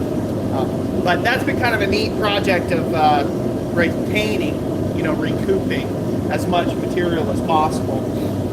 But it's pretty neat because I ended up having a lot of stuff I mixed in with too small of tumble media, and I couldn't get rid of all these like tiny little ceramic chips out of the dross. It was too much plucking, hand plucking. So I said, I'll throw it all in the crucible and that ceramic media should float. And it did. The ceramic media floated into the top where I could pull it off, like a dross off the copper, and then pour the copper that was underneath. But I had to pour it out, and so it still had some mess in it and stuff, so I had to turn it into, I don't know if they can see that, I had to basically pour it into a bucket of water to get copper shot, basically. And then I took this copper shot and I re-poured it. I heated it back up, melted it, and then turned it into those little bread loaves you see. I use this little mold here to do all that.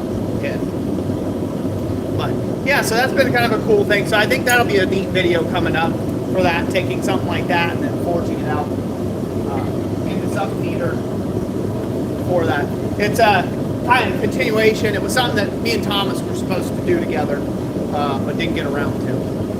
So I hope to make a cross and somehow incorporate Thomas into it when I do that. I think that'll be a good video. So be on the lookout for that on the horizon. Jeff Killian says they had to cancel going to Ohio because Janice isn't doing very well, getting around the house on a walker. Oh no, I'm sorry to hear that, Jeff. Yeah, we hope she gets to feeling better, Jeff. We'll be praying for her. Yep.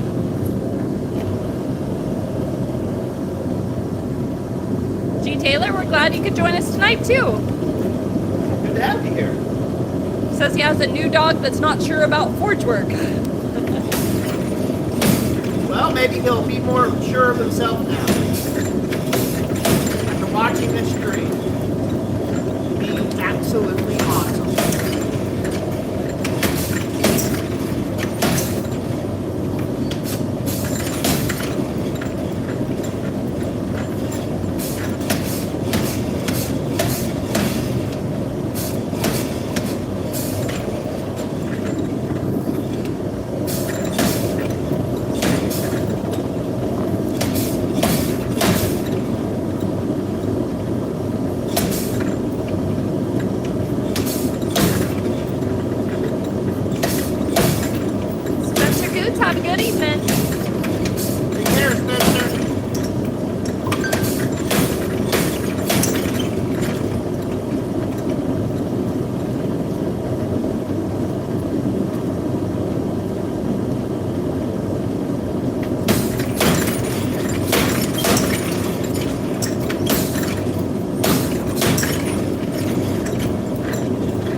clean that up with the file. I don't want to go too much further with that now, so I'll go ahead and brush her up. Clean that up with the file later. All right. Tim O'Connor wants to know if you could show off the close-up of the top tool you're using. Yes, I can. Give me a minute. I will do that. All right.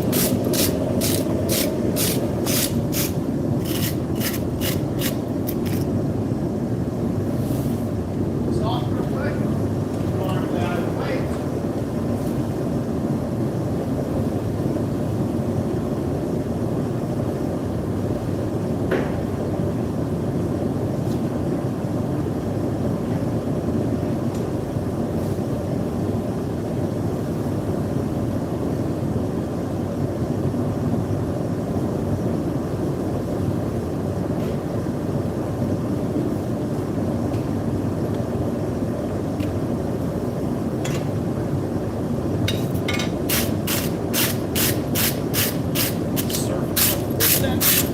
Keith, if you text a question to Roy, I don't think we'll be able to see it because we're streaming from Roy's phone. Somebody asked a question of me. Yeah, Keith says he wanted to know if he could text you a question. He didn't want to put it in the comments, and then you could answer it in the stream, but he didn't want to type it in the live chat. But I think that would interrupt the stream if I tried to view that. Yeah, you can't view the text at the same time you're streaming. It shuts the stream off. Yeah. So,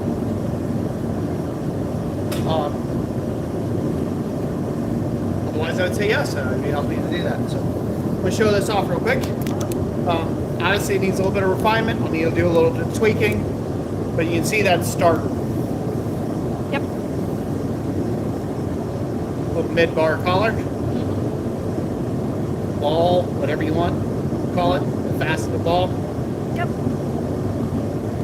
just for a piece of interest. Very Now cool. we'll do something weird on this side. That might be the subject of the next stream. Yeah. After I file the ball and get it all cleaned up. Look nice.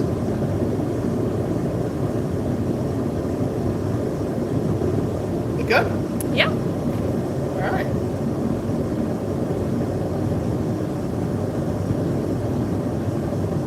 What do we know? Let's see. You're gonna show off the top tool. I'm going to show off the top tool. Yep. Give me a second. Let me grab this for me. Okay. All right, so I'll show you the profile of the tool I was using. Can they see that against my shirt? Yep. So you have one slant on this side, pretty shallow, and a flat on that side. Uh-huh. Can they see that okay? Yep.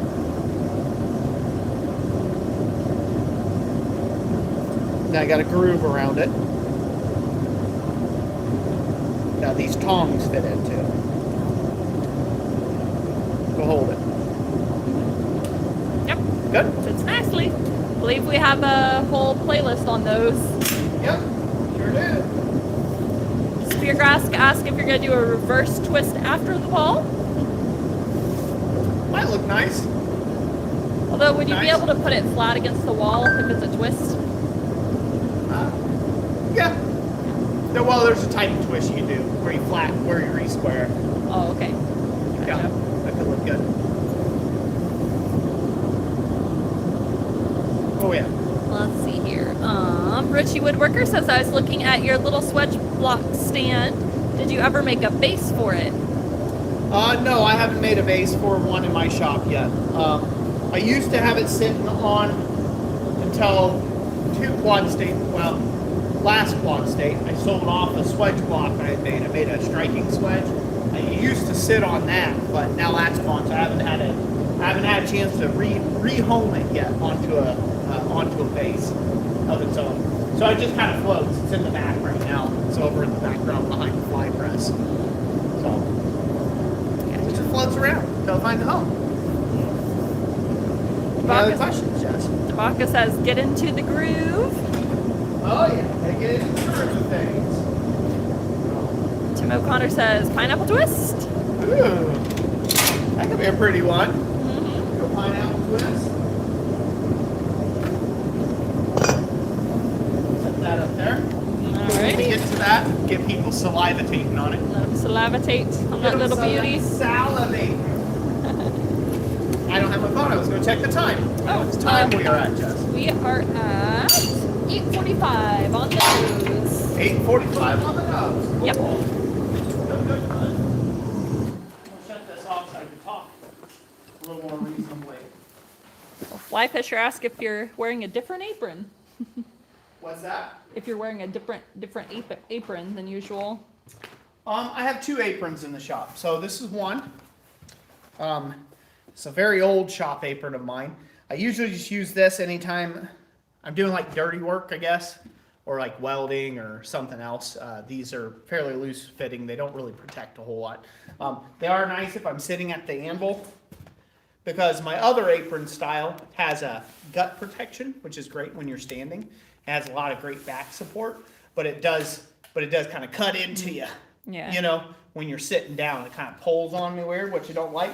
So if I'm doing a lot of sitting, I just wear a little lap apron like this. I just wear this old lap apron, and then I'm working with it there. So it just kind of depends on what I'm doing. Whenever I do demonstrations and shows, I do the fancy apron, obviously. Yeah, I'm gonna show off a little bit with the fancy apron. Generally when I'm doing, but it's not just for show though, because whenever I'm doing baroque ironwork, I generally like to wear my fancy apron. I don't know, this makes me feel good.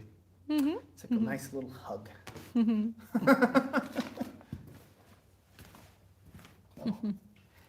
Yeah, if Keith has a question, if it's pressing, he Yeah, he can he's either, typing it out now. He could text it to you, or he can write it out in the comment section or whatever, and then we could always read it.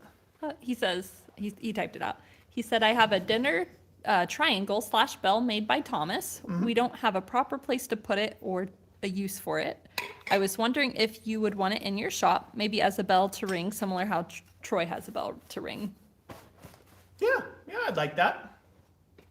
Yeah, that'd be nice. Yeah, I'd appreciate that. Speargrass says it's 10:15 a.m. And Tim O'Connor says, oh my, a split time zone person, lol. It's not possible. Lord. It's not 10:15 Yeah, anywhere. 10:15 a.m. Yeah. 10:45, sure. You gotta watch those folks. You gotta watch yeah. these fellas. They're They're pretty tricky spry. No. But FN Section 8 says that's a sweet little anvil. Love the extra piece on the face. Name for it is escaping me at the moment. Haha. so they call it a side shelf. That's what they call it. They call it the side shelf. So this is a side shelf. The other part's a upset block that they have on there. Now, upset blocks on small anvils like this aren't very handy. Like, there's not a lot of mass in this anvil. Not like Olga. Olga has an upset block, and hers is actually useful, because if you were to cut that block off, it'd still weigh like 20. It'd still weigh like probably 25 pounds. The block would. Versus this is going to weigh like 1.5 pounds or something like that. But again, you're doing small work on this, so who knows? Could be handy for you to be able to turn something vertically and use your upset block there. But side shelves, there's a bit of they kind of go a lot of different ways. A lot of people's theories on the side shelf. I think it's one of those things, it's a Smith preference. You can use them however you feel. I have never been a real big fan of a side shelf on an anvil myself, personally. And the only reason for that being is the way I work with my anvil, it seems like they're never on the side I would prefer to have the shelf on, right? It's always on a predetermined side, and it just seems like that doesn't really work out for like the work that I do. So I don't particularly like side shelves on my anvil, but I do think it's a neat feature for some. So some people use the side shelf as a scroll starter, so you can come over here and you have a place to scroll out over, right? You have this whole place can be set. You can have a scroll working out. You can punch a hole in a scroll, something like that, and rivet it to something else. But what I think a side shelf was really originally intended for is if you've ever made forks before, like a meat fork, like a flesh fork. Usually what you have to do is you have to bend a leg all the way back in order to get in right at the root of that fork to hammer out the tine. Can they see my finger all right? Yeah. Like, am I illustrating fine? Yeah.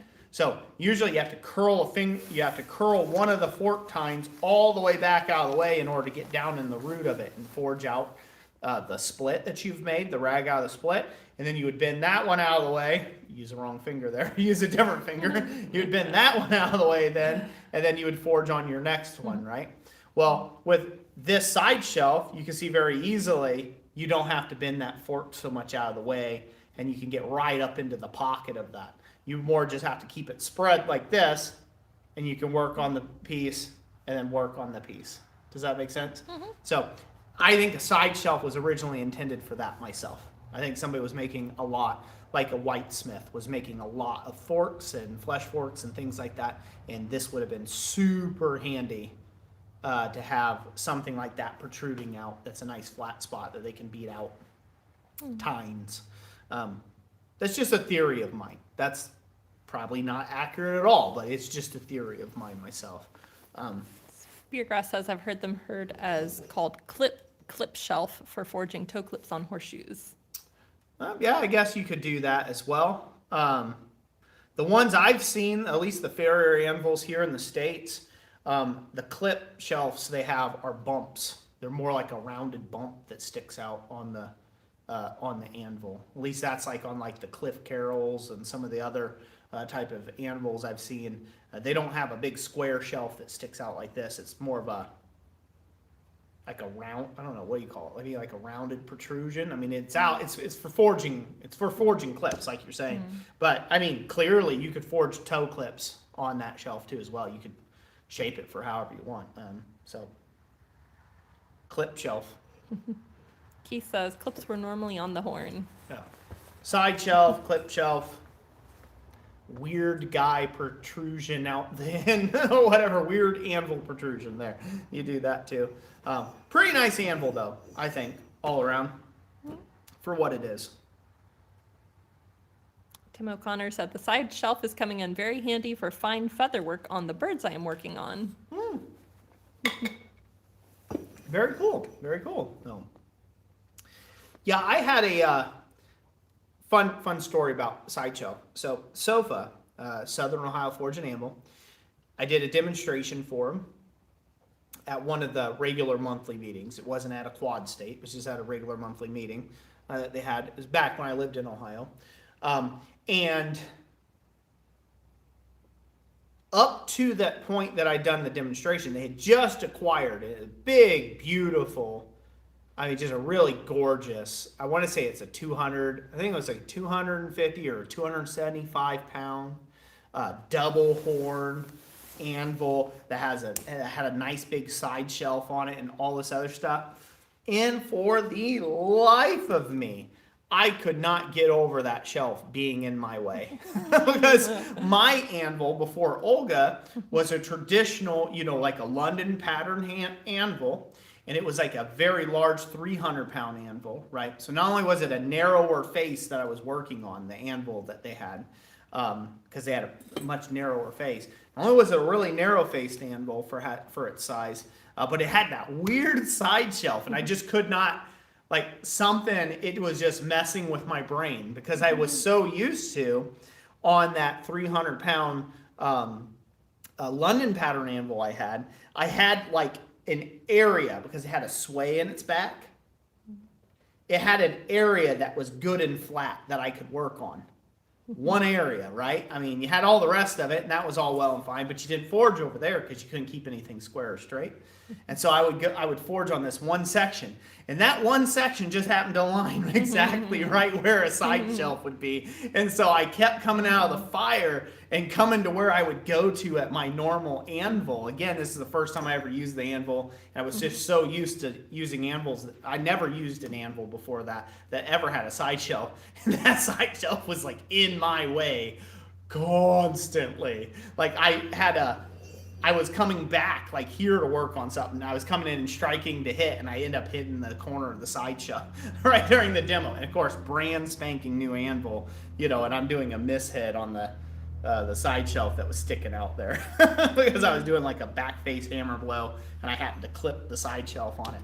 And so anyways, after that point, they kind of always like, side shelf, not into that. I love the square horn. I did take on to that. I love square horns on anvils versus just a regular tail of a London pattern anvil. But yeah, that threw me through a loop because I was so used to doing it one way. Round horn here, and I would work right here, and that was the sweet spot for me to work. And that side shelf just kept getting right in my way. And I was like, serenity now. So. Fly Fisher says, is the horn of the anvil supposed to be on my left or right, or is it my choice? Your choice. It's a good debate. You can debate that one till the cows come home. So my preference, as you can see with Olga, my round horn is to my left. That is my preference. But that's purely a preference. One of the reasons why I preference the horn to be on the left on this particular anvil versus the right is the hardy hole is on the left. I'm usually swinging my hand hammer with my right hand. So I can leave hardy tools here in the hardy and not have to worry about my hand ever boshing on one of those hardy tools. That's my own personal preference of why I like it like that. If the hardy hole was the other way around towards the square horn, I might rotate the anvil around. But I think with anything, you get used to it after a period of time. You get used to the tools in your shop and working around their little quirks and stuff and finding their little edges, and then you'll find it really hard to go any other way. So somebody 20 years from now will tell you, no, that's supposed to be on your right. And you'll be like, okay, get out of here, Jack. I've been doing it this way for 20 years. Yeah. So there is no right or wrong on that. It's a personal preference. I prefer, if I'm scrolling scrolls up over the horn, I would prefer the round horn to be on my right, but I can't have it both ways.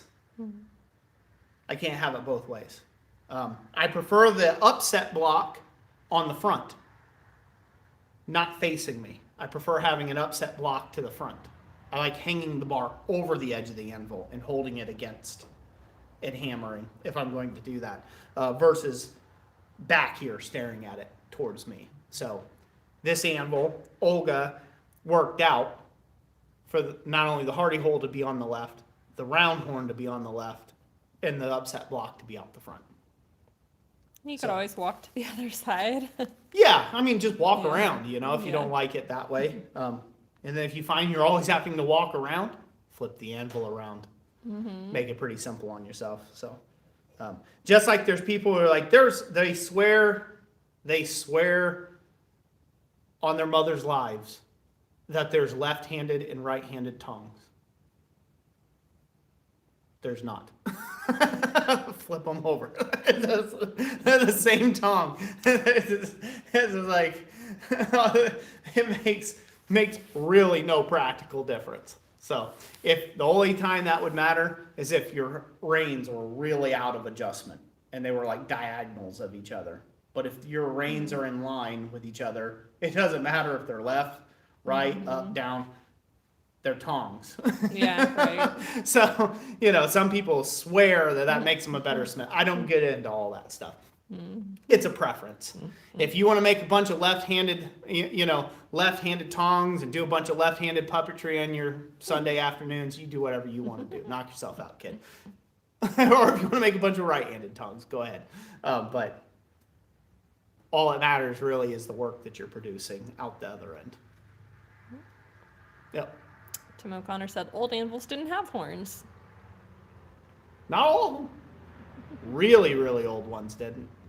Just a chunk of metal that happened to be harder than other chunks of metal. But early anvils developed real quick to have horns. Yeah, real quick. He says, Roy, can you sell some left-handed tongs for a premium? I can make some. Oh, well. I could.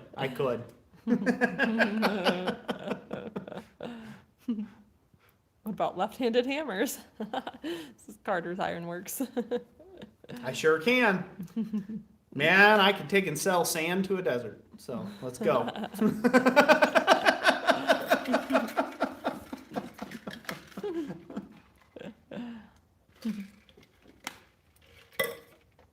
Think about it. That was really smooth. Go ahead. You're free to use that. That one's not copyrighted or exclusive. I can sell sand. I'll repeat it again for those of you in the back. I can sell sand to a desert. Jessica did not laugh enough at that joke.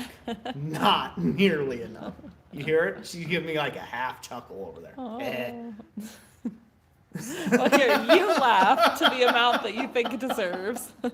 He goes for full belly chuckle. Alexis Project says, considering I'm right-handed, all the tongs I use are left-handed tongs. There you go. Knock yourself out, kid. Left-handed or right-handed? Do they hold the material? That's all that actually matters. Keith says left-handed hammers are next to the metric crescent wrenches on the shelf.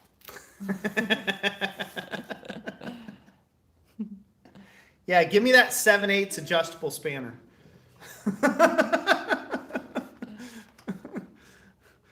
Go for it. Find it real quick. And the wire stretcher. Speargrass says the left-handed versus right-handed tongs comes from the boss direction, or if they were offset for knife makers and wheelwrights. Oh, there we go. Took a second to reconnect. I'll believe it. Sure. Go ahead. Tim O'Connor says, I snickered. And then, look. Say they were for wheelwrights. Flip them over. Oh! Now they're right-handed tongs.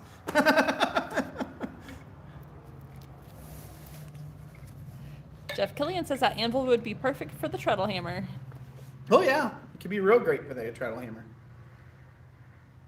Although you'll miss out on some of the features, you know, if it was tied up under the treadle hammer, but still might be nice. Yeah. Yep. Somebody asked a little earlier, I forgot to read it. Any suggestions you have for ceilings, low ceiling shops, you know, and heat? When you're like heat build up if you're in a low ceiling building. For like what, fire or just for heat? Just like, oh my God, if it's hot too hot, yeah. So low ceiling shops recommendations.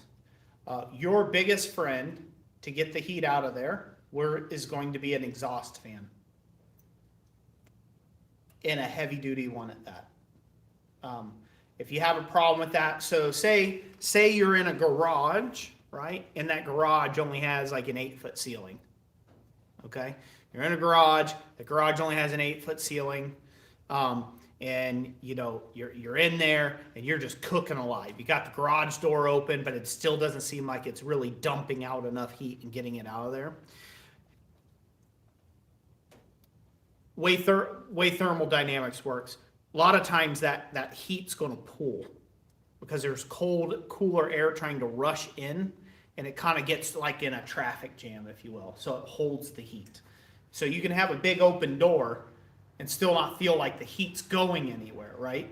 And because there's a certain amount of transfer rate, and once that transfer rate gets saturated, it can't let out anymore, and then they just kind of collide together, and you kind of create a little bit of a pocket of heat. And that's when you have to end up inducing draft or inducing wind in that circumstance. So getting a good attic fan, something that can blow everything up and out and have that vented, is going to be your best bet to get the heat off of you up top, to suck that heat out. There's a couple ways you could do that. You could just get a furnace blower, like an old furnace blower. If you go see an HVAC guy out somewhere and say like, hey, do you have an old furnace blower I could get off of you? Right? If they're pulling out a furnace out of someone's home, see if they don't mind parting with the blower, if it's still in good shape. And you could set it up like what I do. I have just one that's loose on a cart. And you can use that up high, like in the top of your garage, to suck the heat out and blow it outdoors. actually force the heat off the top outdoors. And what that does, when you induce that current and that draft inside your building, and we'll just stick with the garage scenario. I don't know your particular scenario, right? When you actually induce that draft off the top, it pulls the colder air in from underneath, and it alleviates that roadblock, and your whole shop will probably drop by about 20 degrees. It'll get 20 degrees cooler just by running the fan. Now, you won't eliminate hot altogether. If you're down in Georgia or you're out in West Texas, and it's 98 degrees in the shade, again, saturation, you're going to be pulling in 98 degree air from outside, but you'll be getting rid of 150, 160 degree air from the top of your nugget. So it's going to feel pretty cool in there after you let it run for a few, hours or something like that. It's going to pull a lot of that heat exhaust off the top. So that would be my suggestion. Yep. Good. And Tennessee Blacksmith earlier had said that he's sorry he had to stop his channel membership, but he's been rebuilding his shop and also had a seizure. So he's sorry about that. But well, Tennessee Blacksmith, look, man, that is the channel memberships. They are a completely optional thing. And don't worry about that at all, and don't feel sorry about it at all. You got bigger fish to fry. We're fine. We're good. yeah, get to feeling better. Yeah, you get to feeling better. You got to take care of number one, you, right? You got to take care of number one, you. So. Tim O'Connor says, even here in Michigan, with it being 10 degrees outside, my propane forge will heat the garage up to 80 to 90 degrees. Yep, especially if you got it closed up or whatever, it can get quite spicy. That propane, it's dumping a lot of BTUs an hour into the space. See, he says he runs an 18-inch fan. An 18-inch fan? In his garage, yeah, Tim O'Connor. Yeah. Yep. Carter Ironworks, have a good evening. Take care, Carter Ironworks. We're going to draw this for this anvil here in a minute, but just going to take some more questions here, and then we'll draw for it. I'm hearing a scratching noise. He's looking for the critters.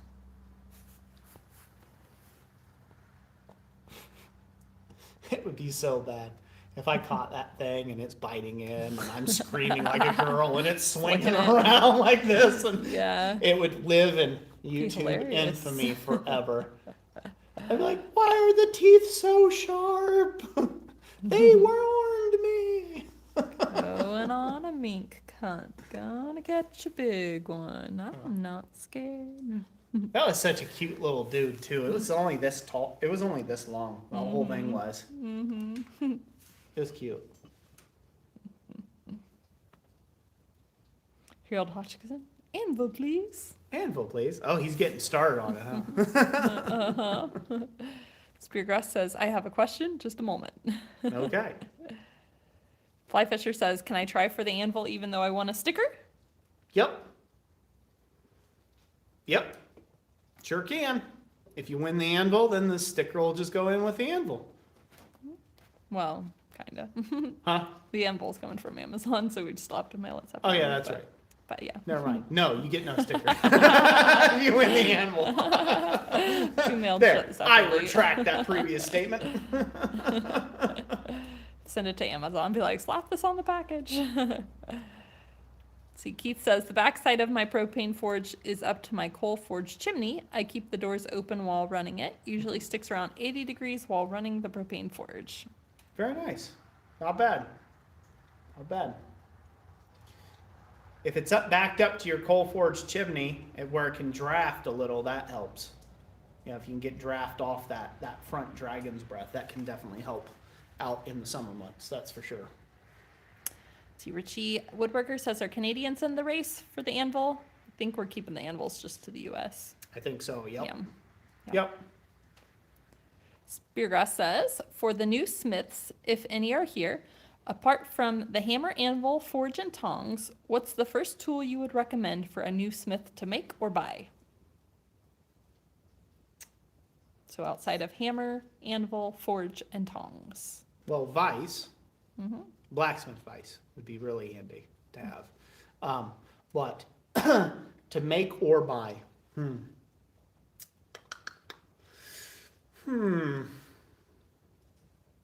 boy, that's a toughie.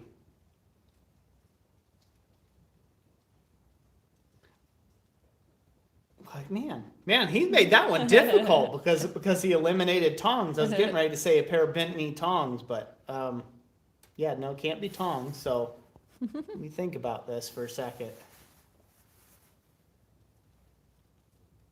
Twisting wrench. Twisting wrench, huh? Yeah. Yeah, a twisting wrench. Mm-hmm. That statement comes from doing ornamental ironwork for quite a number of years now, and I remember the very first twist I did, I was just over the moon, and literally everything got a twist put in it for like a year, solid. Like I didn't make anything that didn't have at least a twist somewhere in it. I thought that was like the quintessential blacksmithing move to do, was put a twist in it. So I think that's one of those, it's an underrated blacksmithing technique that kind of goes a little bit unnoticed once you've done them a lot or you've seen them a lot or whatever. But it is one of those things that's like really fun to do because you're doing something with steel that it shouldn't be doing. Right? Usually if metal twists in our day-to-day lives, it's in a destructive kind of way, right? You know, if you have a trailer frame and it twists on you, that's not good. That's destructive. You know, if you have you know, the frame of your vehicle twist on you, that's destructive. That's not good. You know, you have a flagpole twist around and collapse, you know, again, destructive, not good. You know, a lot of the type of stuff you can think about in your day-to-day life that if it was twisting unnaturally so, right, or naturally so by getting wind blown on it or something like that, right, you would say, hey, that's not a good thing, right? But in blacksmithing work, it's perfectly acceptable. So I think it's an underrated technique, and I guess that's why I would suggest that. I would say a twisting wrench. And then next to that, I would say, just for good measure, start figuring out what you'd like your touch mark to be. There is no book of catalog of touch marks. There's nothing really, there's no national anything that you could be a part, you know, and register and, you know, you'll own the touch mark forever or this or that. There's nothing out there that I know of it. It's an ancient technique. It's a time-honored tradition to mark your work. And I personally believe that it's important to mark your work. If anything, just not just for anything, but sign something, put your name to it. You know, there's a bit of a pride of accomplishment. It's kind of like that seal of approval at the end of a job. You just kind of like, dink, I made that. And there's something, I don't know, cathartic about that. There's something really, I don't know what you want to say. It makes it feel complete. Versus, well, on to the next thing, I guess. You know, it just, that touch mark is a good way of ending a project. You know, and yeah, and your work, you should be proud of what you make, and you should put your name behind it. So later on, you know, again, you can look back at that and be like, oh man, I should never have done a touch mark on that thing, you know, but we all have that. And, but it's good because maybe you'll find that piece in the wild someday out somewhere, you know what I mean? Or run by an old customer's job or something and see a piece of ironwork you made a decade or a couple decades ago, and poof, there you go. You know, you'll be hit with all those memories, and you'll know that's your work because it has your mark on it. And it's kind of a cool thing. I've done that a couple times, and that it's always a cool feeling. So, yeah. So there you go. Those are my thoughts on that. Tim says, touch mark looks so sweet the first time you get it, crisp in the steel. Oh yeah, looks nice. Yep, nothing like putting that final seal of approval on it for it. It's done, you know. Yep. Feels nice. Michael Wright says there are several places that can make them. Yeah, I think Thomas had yours made at Buckeye Engraving. Yep, Buckeye Engraving, yep. Let's see, he also says hallmarks in England were registered. Yep. Fly Fisher says, I plan to remake my touch mark eventually. They take a long time to make. They do. Yeah, I need to remake my main touch mark. It was getting a little dull, so I ground it back, but now I have to engrave the cross back into it. Yeah. And tried to engrave it the other day, but it's so hard. It's been hardened, which is good. It's good that it's still hard. But I got to get a little die grinder out and grind it, grind my little cross back into the anvil. I made my touch mark small enough to fit on the end of a 1/4-inch rose stem. So. Tim O'Connor says Abana does have a registry. He's registered in it. Okay, cool. Didn't know that. And then Yama's touch mark book is making its way around too. Yep, Speargrass said that. Okay, cool. Keith says, Buckeye, so your Michigan touch mark is made in Ohio? Hey, we used to live in Ohio. Yeah. Ain't got no hate here. I guess, maybe. It was made in Ohio. I'm not sure where Buckeye Engraving's at. Imagine they're in Ohio, since Buckeye is in the name, so. Right, although Buckeye trees can be in other states too. Yeah. Yeah, no, they did a good job on it. They got a lot of detail in it, but sometimes that detail don't show up. It's like too much detail for the mark, so. But the way I do things in my shop is I have two things. I have the hallmark, or the crest of the shop. So that's not really a touch mark, so to speak. And then I have my personal mark. And when Thomas was in the shop and we were working together, we were, when we would work on a project together, we would do it like they used to do, basically, in Europe.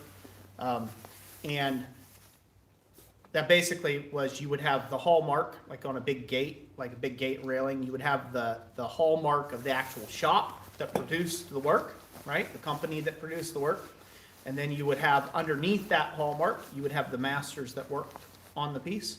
And then underneath that, you'd have the journeyman. It's where the whole concept of a journeyman stamp came from, was from there. So you would have journeyman, and then you wouldn't have any apprentices. Apprentices had to earn their journeyman stamp, basically, to be able to mark a piece or to have their name added with it. But it was very much historically, it was a way of saying, hey, I was here, I worked on it. I stand behind this product with this company. And that way you could tell what pieces were made by who and who worked on that project, and they'd keep records. And if something came down the pike, a leaf fell off in front of the king, they knew whose head to take.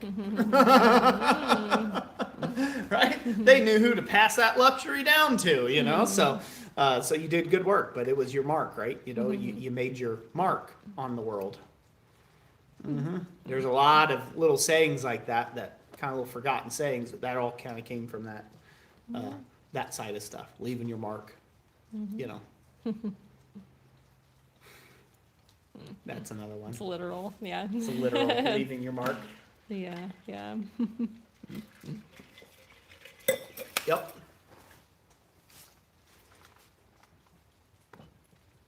Keith says, good way to explain touch marks and how they were stamped. It is, right? Yep. Yeah, so if you were working in a shop, you'd have the main shop hallmark. That would be the hallmark. That'd be the top mark. That would be the thing.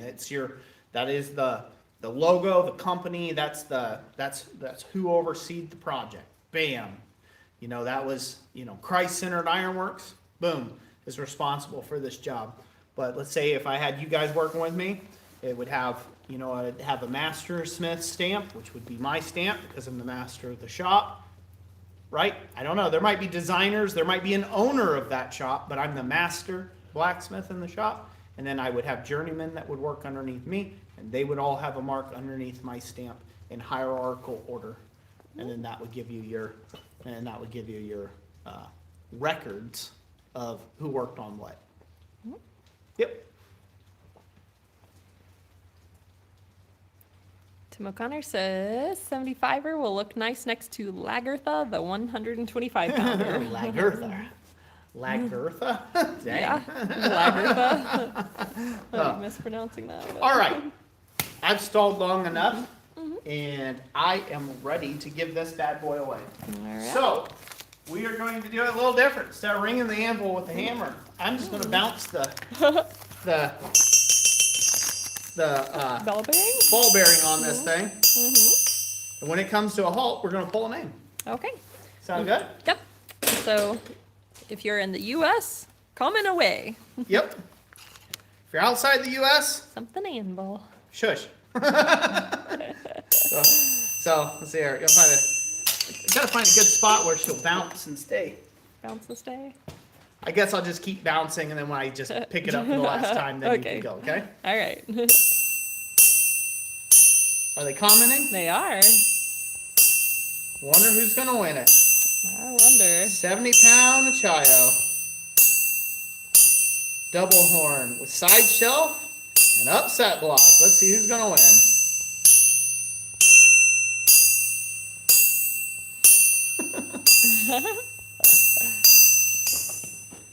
Who do we have? K. Derek Goodwin with anvil, please. K. Derek Goodwin. Congratulations, K. Derek Goodwin. Congratulations, you won the anvil. You won. Congratulations to K. Derek Goodwin. That's right. That's fun. I'm gonna beat up the anvil one more. Well, this is my anvil. You're getting one from Amazon. Oh yeah. So. He said thank you. You're very welcome. Hello, Eli. And you want to kill that Oh yeah. Something on the horn. harmonics? Mm-hmm. It's like a funnel. Wonder if my Congratulations. wonder if Yay. my magnet would kill that. Takes it down a little bit.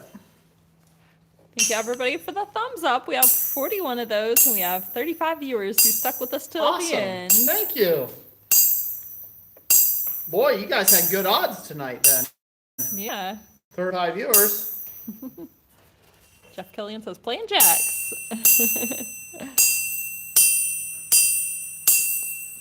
Ah, very nice.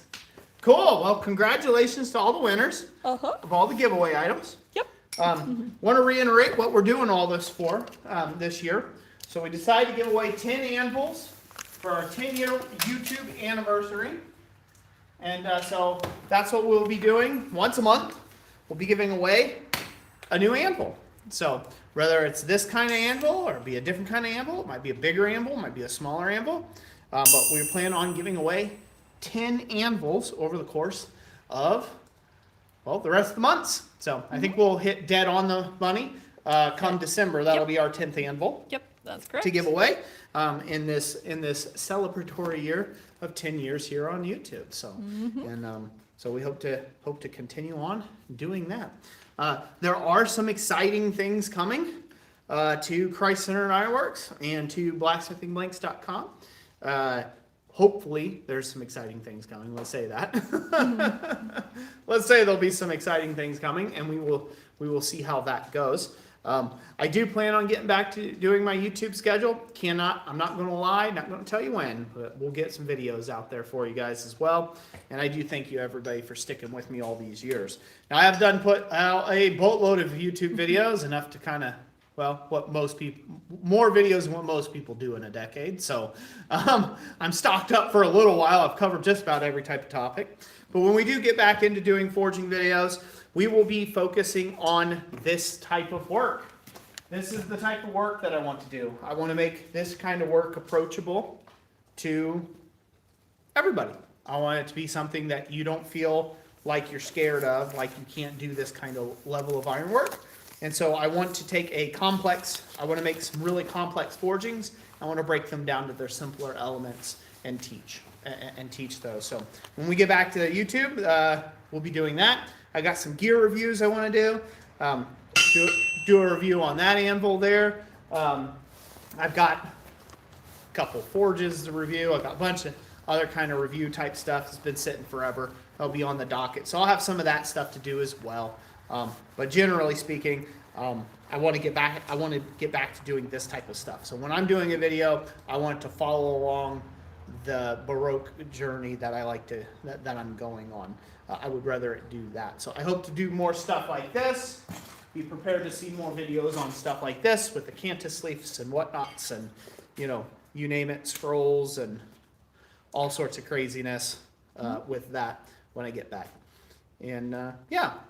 So with that being said, posting schedules. Posting schedules between videos will not be like every day or 3 videos a week, that kind of thing.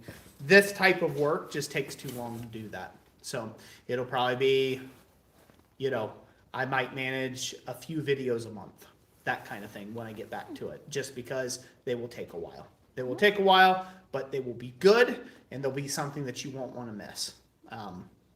Or at least I don't think you will. Maybe you don't like this kind of work, and then miss them all day long if you want to.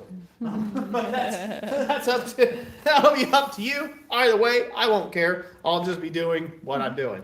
So, but anyways, so this is a fun little project. It's progressing a little bit by a little bit, and nice little bite-sized sections.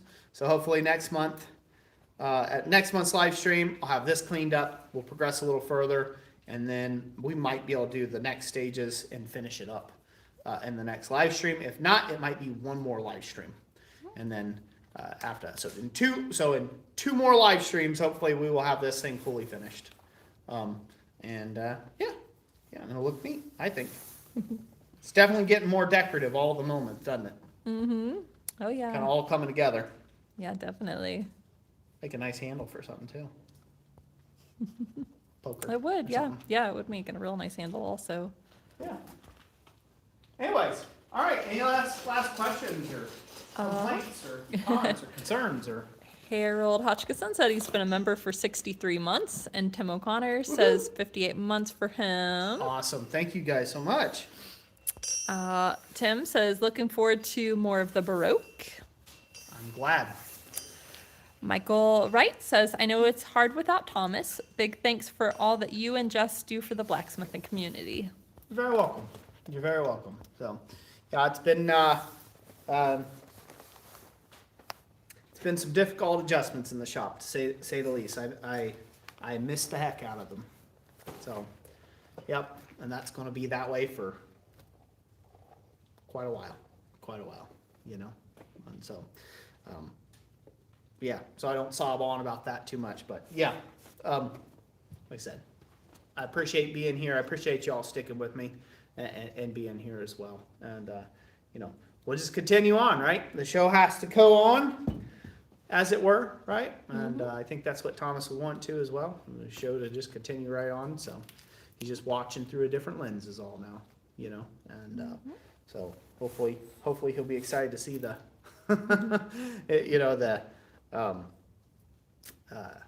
the Dross to cross video like we were supposed to do. So, now take on a little bit different meaning, but that'll still be fun, I think.